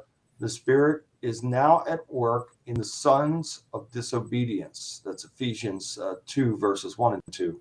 DARPA is following what Paul describes as a satanic force, a prince with power, not a king, for only Jesus is king. Satan and his demons and those lured into their clutches have authentic power in this world given to them by God. Satan has power over some illness, and we shall see in the days to come that these are afflicted upon mankind due to their sin and also due to the negative frequencies that are increasingly shadowing the earth. So I find that very interesting that this is taking place, and it's nothing new. Look, we have CERN. Before that, we had HARP, which I believe is still working, High Active Rural Research Program. I do believe these things work in conjunction. I do believe, and this is strictly my opinion, I can't prove anything, but I do believe that there are nefarious purposes here. And I do believe that this is part of fallen angel technology being used to have control not only over enemies, but over people in general. And I hope I'm wrong about it. I don't want to be right, but it just does not look, sound, or feel right to me in any way, shape, or form. So I will leave it to you guys now to share your thoughts on this. Ladies first. Ladies first, Des. I was like, I have been reading this all day today and contemplating on it and just digesting it because the writer, she encompassed a lot. And when we're talking about frequency and vibrations, it's not until I guess when you really what do I want to say? what I want to say is that this is mind blowing. This is real. Yeah. Yes, the government tries to. I need to take this off because I need to be heard. Yes, the government does create, you know, a biochemical warfare. We are always trying to, go to the next. Look at COVID. I mean, you just think of. Well, that's my opinion. Let me Think stand Fort corrected. Detrick in Frederick, Maryland. Right. Let me remember we're on YouTube as well. So my opinion is, and let me not say the C word or anything, but yeah, no, this is uh, very true. And I was just talking to Bill earlier of how they're trying to mainstream and make good bad and bad good, which is biblical, Isaiah and 5:20. how I had to speak with one of my stepdaughter and let her know because she was telling me how she's listening to brown noise and how it's normal to hear brown noise. And I was like, what the heck is brown noise? I know white noise. What's brown noise and all these different frequencies? Well, social media is doing a great job, and these influencers of mainstreaming low frequencies, and it changes the whole demeanor. Depression, yes, I've noticed that a change in her whole demeanor and everything. So I just did a check in, what I like to call as a check in. Hey, how are things going? What's going on? And I was having problems sleeping at night. Because we were having problems sleeping at night. Well, because we had brown noise being played in the background of our home. So yeah, we cut that real quick, educate it, and make sure that the frequency is high. You have to research everything. The fact that they just call it Ouija, I was just like, are you serious? Yeah. And how are people okay with this? I mean, Ouija was a board game. I understand, there's this history and all that, but And people are used just as a like, summoning device. So it's no game at all. It's a summoning device. That's what it right? really How is.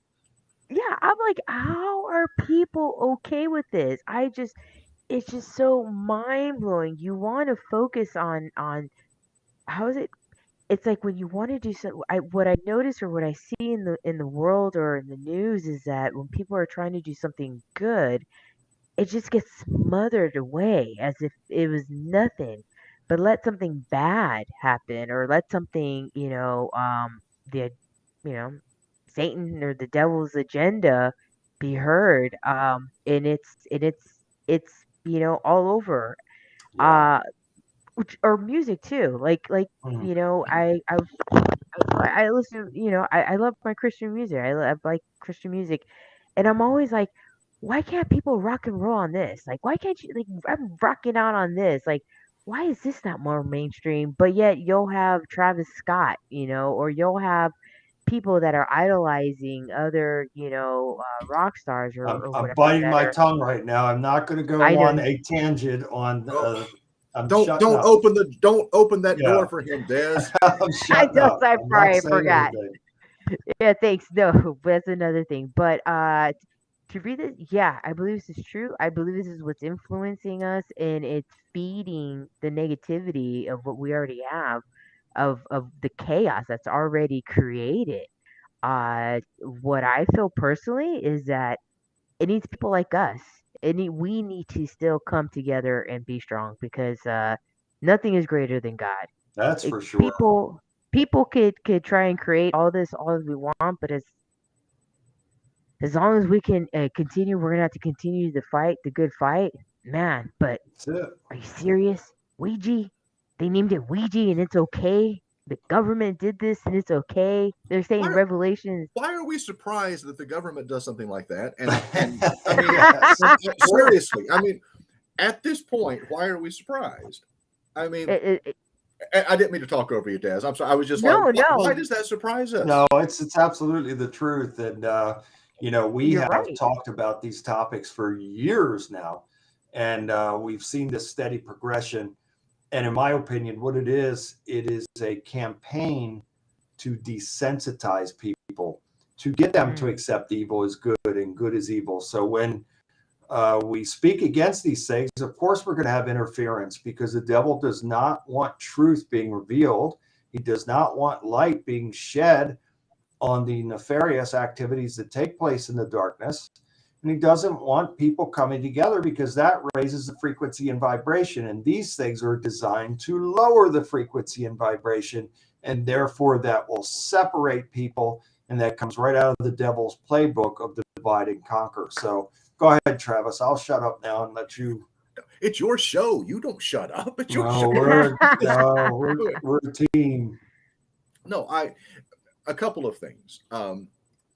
First of all, Ouija is actually a combination of two words for anybody that doesn't realize that. It's actually yes, yes. We from French for yes, and ja from German for yes. So it's actually a yes, yes play on terms. Which it's interesting. It does. Can you put back that site real quickly? Yeah. Where it says DARPA, Ouija, do. Yep. So if you're dealing with the government, anytime that every letter is capitalized, it's an acronym. True. So DARPA's DARPA each letter stands for something.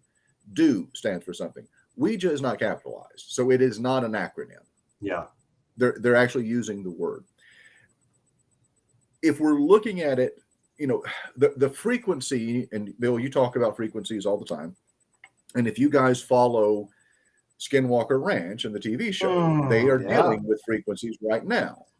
For sure. 1.6 gigahertz is the frequency that they keep running into. Anytime that frequency is encountered, it causes physical problems, it causes mental problems, it causes technological problems, it causes it messes up everything that's going on.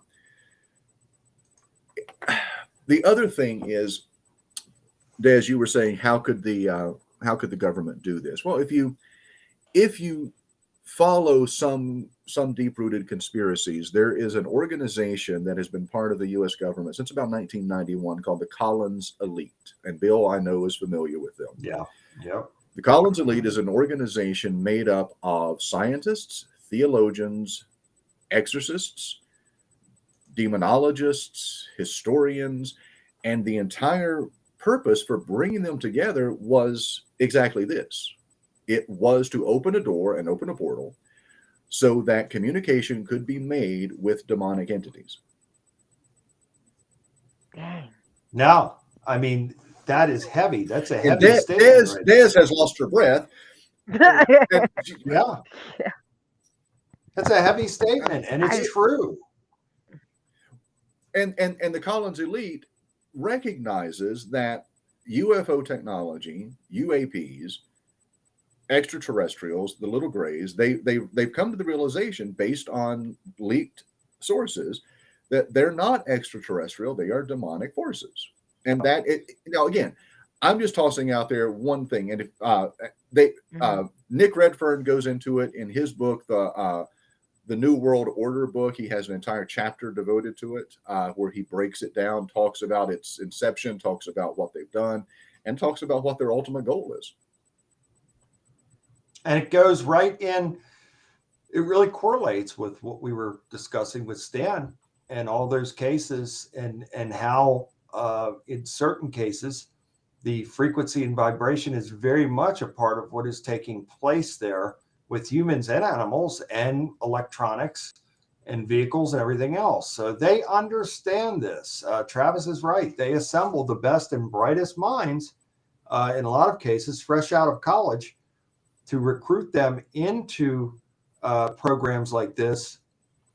And then they have these think tanks and roundtables and God knows what else to put these plans into action. They do the same thing with social engineering. And so this has been going on for decades and decades. Yeah. And so, would you guys say that this is about as we're getting close to they're getting close to the end of the achievable of their big long term, or what more? You want to field that one, Bill? Well, Yeah, I feel that and if we really step outside of everything and we take a look and say, okay, how is it that the world over the last 100 years has made this gigantic technological leap forward. How is that possible without some type of help from somewhere? And Well, yeah, so, come on. Well, yeah, go ahead, Travis. No, 1907, we have Kitty Hawk, North Carolina. And then we've got biplanes flying in World War One. Then we've got propellered airplanes in World War II in the 1940s. And then 20 years later, we go to the moon. Yeah. So something Yeah. happened somewhere I mean, Yeah, that's true. to bring in a giant leap in the technological advances of mankind. So I personally feel, and Travis knows how I feel on this, I feel that the more technologically advanced that we become, the worse off we are as people of planet Earth. Because I feel that these technologies, on the surface, people say, oh, wow, that's great. And I need that. And I got to have that. And I want that. But really, behind the scenes, it is part of a calculated plan to control people. And whether that is via mind control and spiritual control as well, because the brainwash has been here for over 50 years now. And it's really come in, in these recent times, to where not only are people turning away from God in droves, people are vilifying God, and those who try to stand up for good and right, because they want to embrace evil as good and see good as evil. So this is all part of the plan that people like Aleister Crowley were so monumentally important of having this type of mind conditioning, do what thou will is the whole of the law type of philosophy, to where we are today. So we have to be very careful. God gave us free will, and we're free to make our choices. However, the devil is very clever in how he brings forth manipulations and traps as well. So this is why I always say it is so important for us to keep God first and stay as close to God as possible, because in my opinion, it's the only way to be able to navigate through these minefields that come at us on a daily basis. So I'll leave it there and let you finish up on that, Travis. I think you summed it up. I think from a technological standpoint, like I was saying when we were talking to Stan, and we use technology. We're using technology right now. Right. And Des does a great job. And thank you, Des, for what you do. You do an amazing job with this. I use technology every day. I have 3 cell phones. I have 2 laptops. I have a desktop. I've got a smart TV. I mean, all of these things. But all that we're doing is, as I mentioned with Stan, we're exposing ourselves to more and more energy and more and more frequency and vibration. And I think we've known this for a long time. And somebody in the chat room was talking about, could the flooding and the rains, could all that be the government again? Back to Vietnam, the government was playing with weather manipulation back in the 1970s. That's good. HAARP was part of weather warfare, and Travis is right. America and other countries signed treaties that they would not use this technology against each other. And that has never done us any good. It's like someone asked me the other day, they're like, do you think COVID was a biological weapon that was biologically engineered? I said, I actually do. I think it was. I don't think it was released intentionally. I think somebody made a huge screw up. Right. But that's why we were able to have vaccines so quickly, because they knew what they were dealing with. But I don't think it was released intentionally. But I do think, but again, that goes back to the Geneva Convention. We're not supposed to be doing that. No country's supposed to be doing that. Not for biological warfare. That's exactly right. We do it. And they continue to do it. And so somewhere along the way, and this is something that maybe we should revisit here in the coming weeks as well, is to really go back in history and say, okay, how did we get so far off the track from we the few? And it's a very small percentage. He's stuck. You just froze, Bill. Uh-oh. Ooh, it Uh-oh. was something profound too. Oh, What were you boy, gonna yeah. say? What I were you was, gonna I say? hope you can hear me now. I was saying that maybe in the coming weeks, we should really dig into history as to how we came so far, so fast off the rails as we, the people, who supposedly elected leaders to serve the needs of the people, to be public servants.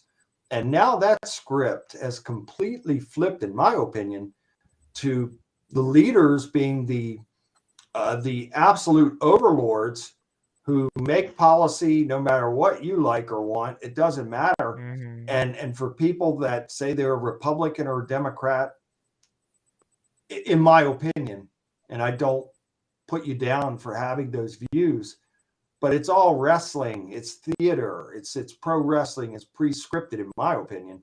And so for me, I wouldn't choose either side, because I think that they all work together at the end of the day, and they are not working together for the greater good of the people, in my opinion.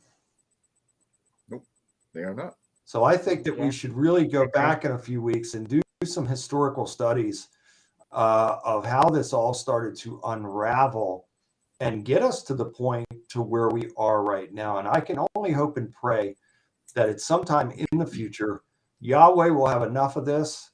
And really, I don't want to see destruction in the world, but I would love to see him come back and uproot these evildoers and these people that are oppressing the people in America and around the world, in different parts of the world. You know, this is another thing that we need to realize. We as Americans, some of us get caught up in everything America. We don't look at the bigger picture outside of the world and look and see that there's a lot of suffering going on in other countries as well. There are a lot of people suffering around the world, and this is all by design. And so if we could all come together as a people of planet Earth, coming together as God's children and say, what is going on here? We're all suffering in some kind of way. And we need to stick together and pray together that God will bring forth some type of change to where he will remove these oppressors from not just America, but the earth, to where these people that are each and every day of their lives, they are, their intent is to do evil against people, and they are not public servants whatsoever. And I pray that a day will come where God will rectify that entire situation. I always like, I was just having this conversation earlier today because somebody didn't know that there's a space hotel. I don't know if you guys know about the space hotel. It's 5 million a night, and they asked me like, why would somebody go there? Like, why is this, and why is that, or why are we trying to build in Mars? And I was trying to like go into like also to the, I don't know if you guys saw that there's like a dense hole in the galaxy. It's a new, you just see. I find it fascinating. Me and my brother usually have like these long discussions about it. And so it was like, what was the whole purpose? And I was like, well, because eventually either, God's going to come and the end of the world's there, or I was like, we're going to destroy the planet. And we are, as a human race, we're trying to, sustain. It goes right back to And the Tower of Babel. They're trying, so the devil has this short time, and this is why everything's upside down and backwards, because he wants to recreate the world in his image, after his kind, after his likeness. And God's going to have enough of it very soon. But that's, in my opinion, so again, when we see these things like CERN and HARP and the DARPA programs and all that, these are all versions of the Tower of Babel. This is the devil trying to literally recreate everything. And his order is order out of chaos, and it is upside down and backwards. but I was curious. I'm always wondering, do you think at the time of the Spanish Inquisition, when people were being murdered and killed for to declare whether they're Christians or not, do you think that they felt like that was the end of times? Oh, I'm sure of it. Wouldn't you say, Travis? I mean, I think people have thought that the end of the world is coming ever since the beginning, pretty much. Well, I mean, I think especially since from an eschatological view with the New Testament, that the end of the time, that there would be an end of days, and that is a New Testament kind of a Paulinian Yeah. addition so. into Christianity views. I think, yeah, I mean, the traditional stance is that the moment that Christ rose and ascended, we have been living in the last days, because the concept is no one knows the day or the hour or the manner. Not even Jesus himself. So the last days, we've been living in them now for over 2,000 years. But Des, I think you bring up something, and a lot of people don't like hearing this, but yeah, I think when you were during the Spanish Inquisition, when people were being tortured and murdered to confess Christianity, that's not what Christ had in mind. That was not. That is not the way that it's done. You and don't the Crusades as well. Someone. Yeah. Yeah, exactly. Right. You don't. Right. You can't force someone into a relationship with God. They have it or they don't. Yeah. And you can't. So, do I think they thought it was the end of the world? Absolutely. Do I think that they were praying that it was? Absolutely. I think they wanted the Catholic Church and the Inquisitors to die right then and there when it was happening, as they should have. And there was a story that I read a long time ago, and I thought that I had that information saved in a file. I swore I did. And it's magically gone now. And if you try and do any research into it, which I have, the whole story is gone. But it talked about in 1899, the Catholic Church thought that the world was going to end on January 1st, 1900.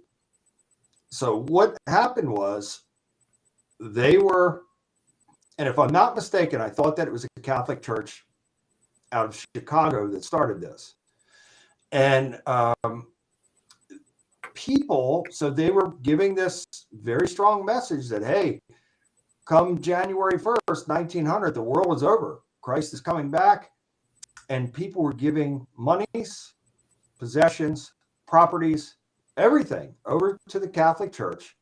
And when January 1st of 1900 came and nothing happened, those people never got their properties or their homes or their monies back. And but let's not lay it all on the Catholic Church. Every other denomination picked up with it too. I agree. Every other denomination picked up with it. Yeah. And so people back then were in a panic because they thought that, now you have the church leaders saying, hey, this is it. It's ending. This is it. And where do you go from there? When January 1st, 1900 came and reality hit those people that, hey, the world's not ending. And now I've got a lot of problems because I've given over all my possessions and everything. Where do I go from here? That had to be just devastating to some people. It is, but I was going to say, Des, and there's been a few comments over here in the same. Unfortunately, this country is getting back to forcing people into Christianity. We're starting to do that, and that's not the way we need to go. That's not what Christ wanted. We just need to love each other. Yes, and look, God gave us free will. So if someone is trying to impose on your free will, then that is not of God. And I have faced persecution, and Travis knows this, from so-called religious organizations, such as the 700 Club that, contacted me years ago. No way. And spent the day with me. We just had this conversation. We just had this conversation. Yeah. Yeah. And they thought I was the greatest thing going, in my work and helping people and how God works through me to help people. But then, and I told them everything. I told them about all my experiences, but then they never got back to Travis about, when the air date. So it was it was like in September of, I want to say maybe 2012, something like that. And they never got back. And Travis kept contacting them. Hey, when's this going to air? When's this? Well, then they finally get back several months later. I believe it was around December of that year. Because we Saying- thought the world was going to end in December 2012 too. So I mean, that's why they got back with us. Oh, Yeah. you're funny. Well, they I almost got back believed all you. right, and they said that they were not going to air my episode because of my UFO experiences and beliefs, and that was that. So they vilified me there because I've had all these experiences with UFOs, and so that was the end of that, and that was a lesson for me that you know, these, yes, there are churches out there that have welcomed me with open arms, but there are other churches out there and programs like that who vilify me and see me as an enemy because I do not go along with their cookie cutter teachings or programs. They probably wanted you to give all your belongings to them before the end of the world in 2012. I wouldn't Right, doubt that so. for 1 second. And you know, I know Pat Robertson would love that. yeah, billionaire Pat. Yeah. And I find that very interesting too. And that could be a whole other show. But there have been situations like that. And another situation with a very well-known TV show that had me to be a part of the show. And then suddenly, for whatever reasons, cut me out of the show and then depicted me as a warlock that came in to help this family. And so it went from being a man of God, a spiritual warrior, to a strong warlock that came in and helped the family. So, Oh my God, this is horrible. I thought you were talking about another well-known show that you got cut out of after we got you on. oh, That happens a lot. yeah, Yeah. there's been a lot. If you, And so, getting to know Bill, I know. I'm just Yeah. like, Well, okay. and actually, I was going to ask you a question, Des. You mentioned something about you had never experienced things kind of spiritually and supernaturally until you moved to the Baltimore area. Now, does that coincide with getting to know Bill as well? Because one of the things that I've discovered is that when you start being exposed to truth, not to Bill, I'm not going bad. I'm not breaking bad on Bill. But when you start being exposed to truth and you start getting a taste of the spiritual and the supernatural, you start seeing more and more things, both positive and negative. It's not always positive. So, no, my whole life I've experienced supernatural since I was 5 years old, and I remember I've only known Bill since October of last year. Okay. Right when I just met y'all, and I remember he said, you know, now that we you know me, Des, just don't be surprised if you find more, Yes. maybe things coming. You know, you might become more aware. And you know what? I was just like, okay, okay, Bill, because I still don't know him, and I'm a very kind of skeptical person. But I'll be darned, I'm in the car several times, and I'm like, you know, I know Bill would have already known this, or I'll say, you know, Bill warned me about this. This is true. Knowledge is power. Power perceived is the truth. it's power I achieved. did know. Yeah. I'm is achieved, and I did, but being aware about spiritual warfare, that was something new for me. Yeah. I did not know about spiritual warfare. UFOs, yeah, I've seen them my whole life, and like I thought Mothman was a myth. No, Oh. I now exactly. Oh. I like exactly, and I was like, there's this. When I met you guys, or was introduced to you guys, it was right with the warrior mode, and that's when it was you, Kev, Derek, and Bill. So I've heard of all this stuff, but I've never really known firsthand people, or it's just stuff that you see on TV. I know you guys. I believe you guys, and I have witnessed stuff myself now. A little bit that black triangle UFO. That is the second time, and close contact. Bigfoot. I've seen the pictures that Bill has shown me, where it's undeniable, And the audio of as the well as, like, screams. you know, the documentary, Oh, the screams. That's the the only audio. that's Yeah. my experience. You know that, Bill, from Point Yeah. Pleasant when we Yeah. went out Yeah. there. That was And I love when he gives me it, because right away, of course, I'm going to put it on my software. Mhm. Of course, I'm going to, like, you know, analyze it. I'm going to check the frequencies of it. Because that's just the nerdy, you know, geeky Well, part it's of who I am. analytical, and that's good to Mhm. dig for truth.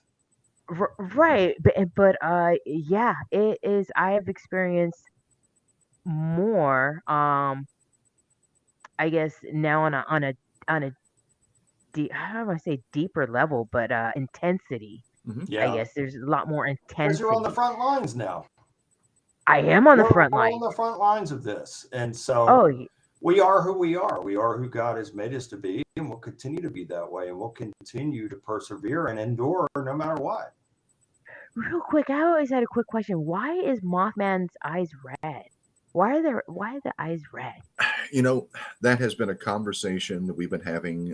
Let's see, I started the project in 2003, almost 20 years. Um, Wow. some people believe that their eyes emanate red. Some think that they're reflecting light. Lon Strickler and his team have encountered Mothman creatures. See, I hate the term Mothman. I do. I mean, because there's nothing moth-like about it. And I've had this Mhm. conversation every time that I've done an interview about Mothman. You know, I'm from the media. I'm a broadcast journalist. I studied journalism in school. I've done marketing. I've done PR. I get branding. But to name it Mothman was just such a real bad thing for this Yeah, field because everybody then thinks it's something. It's a winged entity, no different than the things that Stan was talking about. yeah, It could have been Mhm. an 8 foot Mhm. tall leathery creature with bat like wings. It could have been a, you know, 10 foot tall turkey bird with 21 foot wingspan. It was a winged creature that people yeah. were seeing. They named it Right. Mothman. Lon and his team have interviewed people that have seen these winged entities with blue eyes, yellow eyes, green eyes, Oh. and we got into this in-depth conversation. You know, when we through our cultural lens as Judeo-Christian, especially, we think red eyes. We automatically think demonic True. because that's just the way that's what's been ingrained in us. But if these entities are not demonic, that they're just interdimensional, and they could be angels, they could be demons, they could be both, depending on what you're seeing. And maybe that's it. Maybe if you're seeing blue eyes, you're seeing an angel. Maybe if you're seeing red eyes, you're seeing demonic, or maybe it's vice versa, because Mhm. those colors do not necessarily dictate your origin or your nature. True. We read I've seen into the it ones based. with the red eyes. Well, Yeah, I'm sure you have. and And, I've and never seen Mothman. I've researched it for over 20 years. I've never seen it. Don't want to. I had my own negative experiences in Point Pleasant while researching it. Bill knows all about it, and that's Yeah, why Bill and I had, I came into contact with things that I wish I had never discovered. And I knew about spiritual warfare. I just didn't take it seriously enough while we were doing this project. I didn't think there was anything to it. I just went into mhm. it for a fun side gig, something I was doing with a couple of Right. friends. We're working on a documentary film. mhm. There's no danger here. Well, there was danger, and it messed up a lot of my life for many years. And you know you're right, and that is the thing. Annoying, and I think I've told Bill this many times. I was like, man, how do you live? Like honestly, like how do you live? Because you have all this knowledge, you know about all this stuff that's going on, and like for me, it's like I've got my armor of God, my my spiritual warfare prayer, like I'm I'm new, but I'm not new, in a sense. Like, I've been going through this a lot of this stuff my whole life, but what I'm new is to being armed. I'm new to being knowledgeable, Yes. and I'm newer to practicing. It's now a part of my life. It's just who I am and what I am. Well, S- traditional Christianity, traditional churches don't teach you that. They don't teach Correct. that No. side of Christianity. As a matter of fact, most churches, as Bill was saying, push the supernatural and the paranormal Yes. out of it, which Yeah, flies in the face of everything that we believe. Everything, if you're Catholic, if you stand there on a Sunday and you start reciting the Disciples' Creed, everything in that is supernatural. yep, Yeah. If you are Yeah. Baptist or Pentecostal or any other denomination, everything that you hold in high regard as belief and faith and practice is supernatural and paranormal. From the in the beginning, God said to the book of Revelation, it's all supernatural and paranormal. The walking That's on the right. water, the turning water into wine, the Mm-hmm. all. I mean, the Fiery raising of furnace, Lazarus, Daniel and the fiery lion's furnace. den. All of these things Yeah, are outside the realm of what is natural and normal, and therefore, by definition, are supernatural. correct. Sure. And God Absolutely does not true. exist on this earth, and therefore, by definition, God is extraterrestrial. He is Sure. absolutely supernatural because his ways are not our ways. His thoughts are not our Exactly. thoughts. And we could never, ever begin to understand him and his greatness and his magnitude. So you're absolutely right. He is beyond, so far beyond human. Someone just put up Talking Donkey too as a supernatural, and yes, Balaam and the Talking Donkey. But Yeah. honestly, I know a lot of talking donkeys. I really, really do. I just don't call them donkeys. I was going to say, Des, you're going to follow up on that. You know I'm gonna Google that because I was like, talking donkeys. What? Old Testament story. Old Testament Yeah. story. Sure. Prophet of God was riding a donkey. The donkey would not move any further because the donkey saw an angel. But Balaam, the prophet, did not. And so Balaam started beating the donkey because it wouldn't move. And God allowed the donkey to speak and tell the prophet what he was seeing and why he wasn't moving any further, because Balaam was going to be killed if he kept going any further. Oh, wow. But the donkey saved his life. Right. So now, yes. is that not supernatural? So there you go.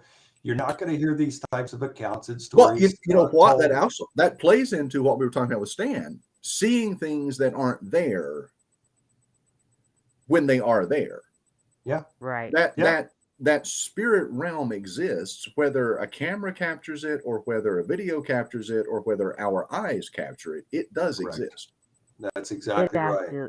It absolutely does, and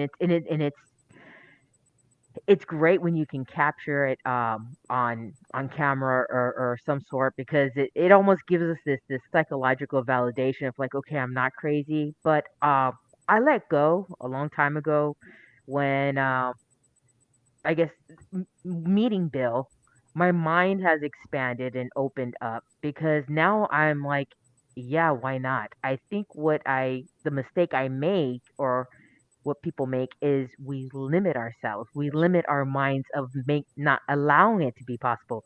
Why not?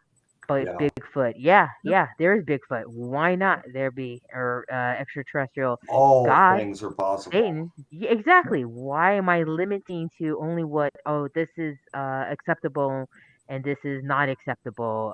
This ghosts exist and ghosts don't exist. No, that right there is my little feeble mind trying to process. No, it is all there. Realms, interdimensional. It does. And that's honestly the biggest problem that we make, is that we try to make God fit in here. Yeah, and right. That's never going to happen. Very true. You know, there's a whole other world, and I guess we'll leave it right here because we're at 1:06 a.m. now, and I guess we'll leave it here. But there's a whole other world around us. If it's true that man can only use a small percentage of brain and brain power, then and it used to, they say it was 10% of, the average person uses only 10% of their brain capacity. Now, if that's true, that means that there's 90% of a world going on around us that we cannot see, hear, feel, touch, or smell. And could you imagine if we became aware of the world going on around? It would probably drive people insane, because you wouldn't know how to handle everything that was going on around you. Yeah. Oh, yeah. And what I've heard recently is it's actually 10% of 10%.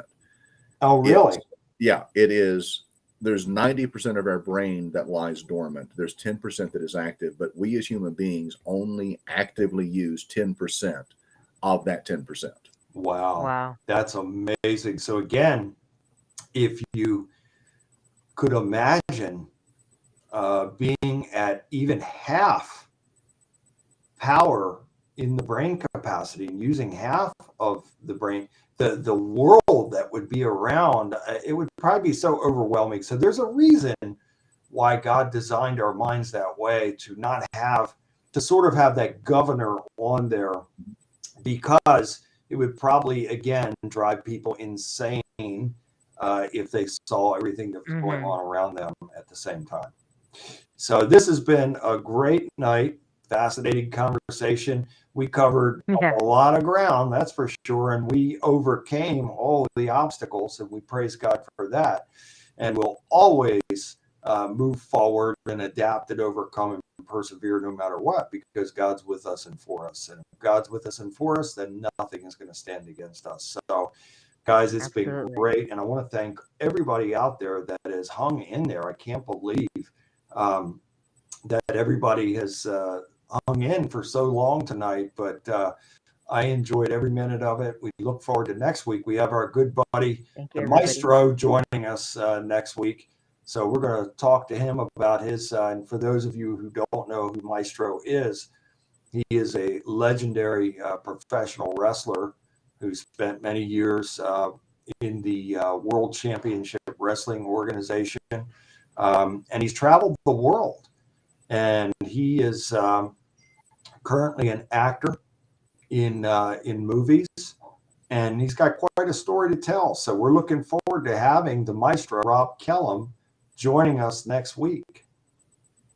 So, guys, do you have any final thoughts and words before we wrap this up? I'll let Des go before I do. It was education. I'm lost for words. It was educating to me. I loved hearing about Stan's story. Yeah. Travis, I love hearing you talk. Thank you. I appreciate all the information that you He's give. a wealth of information. Seriously, in the light, and Brother Bill, I'm glad we persevered. We overcame. Yeah. It was great, and thank you everybody as well in the chat room. The chat room was on fire tonight. They were on top of this tonight. Absolutely amazing. And we missed Derek tonight. Hopefully we'll have him back with us next week.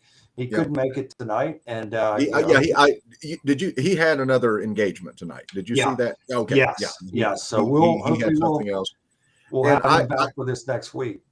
And what I was going to say was just a couple of things real quickly. First of all, yes, I do believe that we persevered, and I do believe in entirely that Bill, the prayers worked, but I also want to give some props to Des for what she does, because she being able to part of the problem we were so late was because for whatever reason I could not get on this platform tonight. I had to restart my computer twice. I would log in, I would freeze, I would log in, and then I would be there, and then I would move, and then it would freeze again. But just know that that Des, your skills are appreciated as well, as those of Bill casting out all of the negative energy and low frequency vibrations. We did it together, and we praise God for it. We made it through. We did, and this has happened before, Bill. You and I, we've experienced this time and time again with multiple mediums. But the other thing I was going to say, and I would be remiss if I did not say this, Steve Hodgson has created a new show. Bill, you were on his show, I think, last week. I'm on this week. So I was going to let everybody know. We had to cancel. We had to cancel because Steve had to go to the ER. So, congratulations to him. So you're going to have the initial show with him. Oh, I was wanting to follow you, not No, you're going to be the first. Well, I'll be, as of right now, then I may not. I haven't heard from him, but as of right now, I'll be on his show Thursday night, I think 8:00, 8 or 8:30. I can't remember. And then I hope to be with you guys Saturday. Bill, you and I talked today. My week changes Monday because I go for orientation for my graduate school. So I start classes. Congratulations.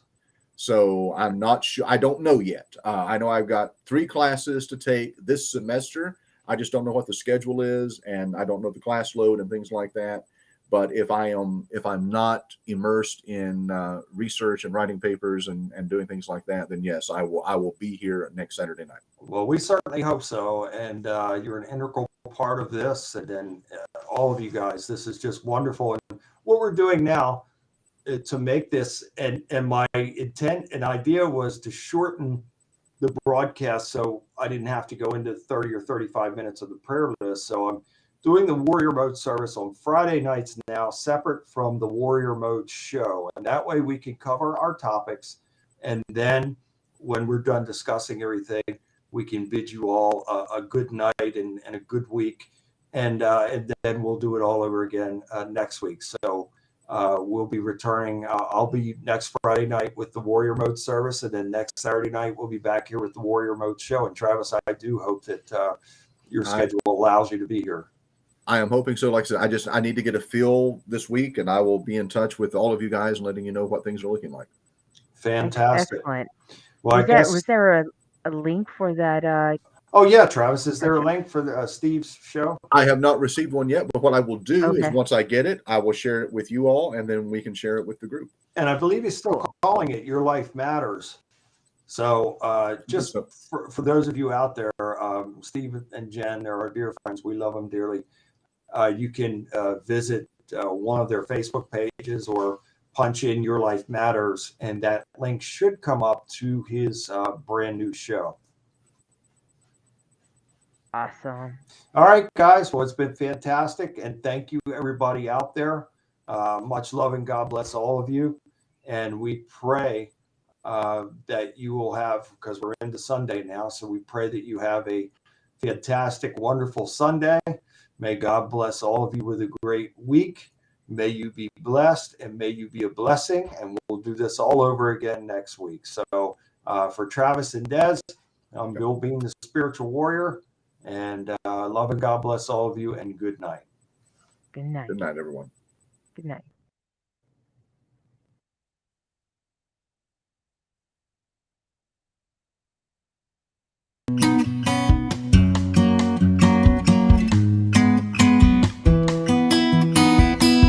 Feel good, I feel great. I'm living proof that it's not too late. Not too late to do what you need to do. To be a better you. To be a better you. It's not too late to change your life. It's not too late to change your mind. Every day is a brand new day, and every day is a brand new day for you to do what you need to do, to be a better you, to be a better you. You gotta walk that walk and talk that talk, toe the line, do the time, and I know, yeah, I know you're gonna be just fine. If you get knocked down after you stand and tall, just dust yourself off. It's no trouble at all. The superheroes always get back up when they fall. And they walk that walk and talk that talk. They toe the line, no, they don't stop. They keep on going, and no matter how hard it is, they do. They do what they need to do.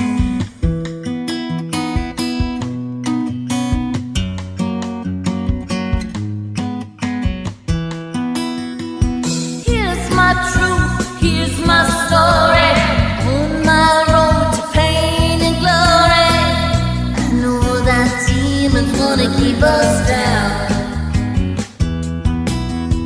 They tell us lies that we're not good enough. They put thoughts in our minds that we should just give up.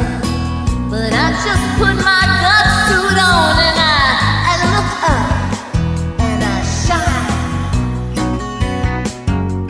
Shine, shine, guitar.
who is moving on the waters, who is holding up the moon, who is peeling back the darkness with the burning light of noon,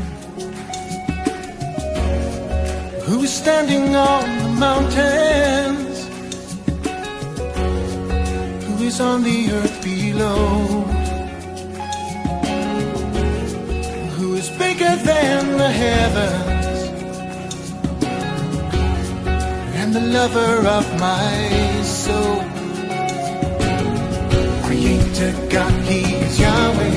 The great I am, He is Yahweh. The Lord of all, He is Yahweh. Rose of Sharon, He is Yahweh. The righteous Son, He is Yahweh. The three-in-one, He is Yahweh. Who is He that makes me happy? Who is He that gives me peace? Who is He that breaks me comfort and turns the bitter into sweet? Who is stirring up my passion? Who is rising up in me? Who is filling up my hunger with everything I need? Creator God, He is Yahweh. The great I am, He is Yahweh. The Lord of all, He is Yahweh. Rose of Sharon, He is Yahweh. Righteous Son, He is Yahweh. The three-in-one, He is Yahweh. You are holy and eternal, and forever you will reign. Every knee will bow before you, every tongue will confess your name. All the angels give you glory as they stand before your throne. While here on earth we gather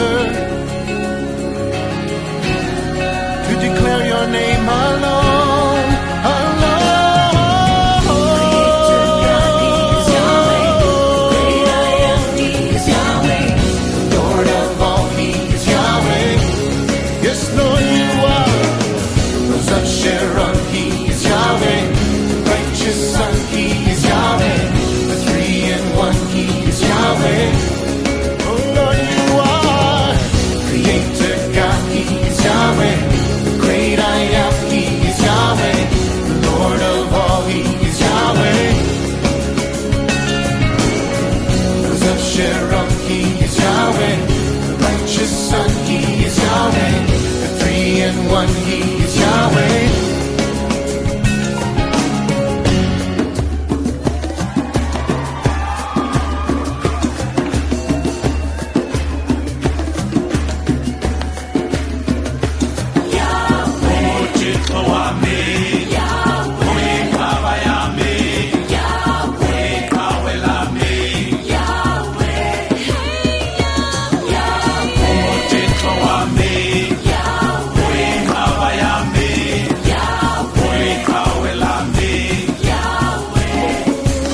enter the Holy of Holies.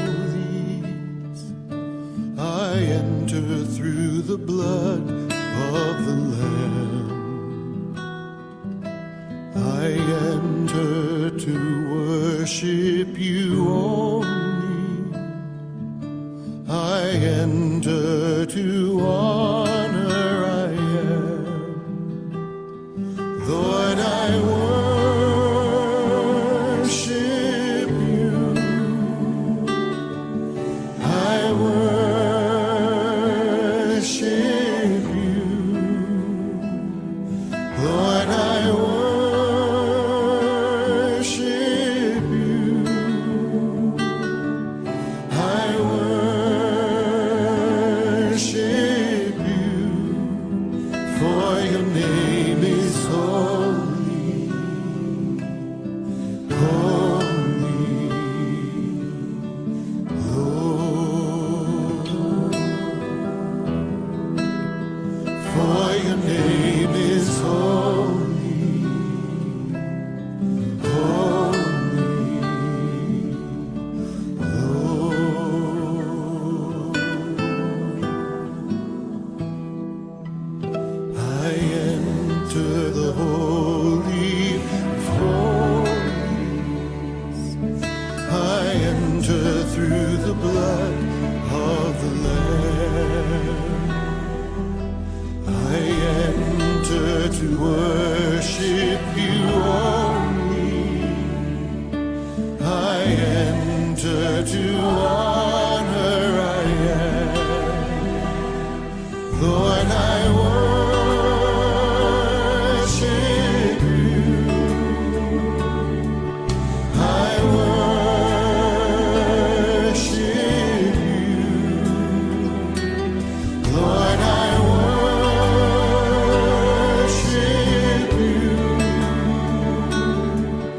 I worship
for your name is holy,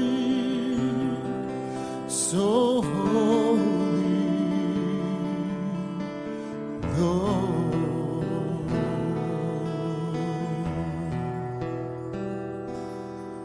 Let the weight of your glory cover us.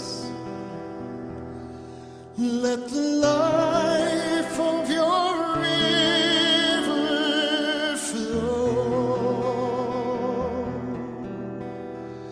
Let the truth of your kingdom reign in us. Let the weight of glory,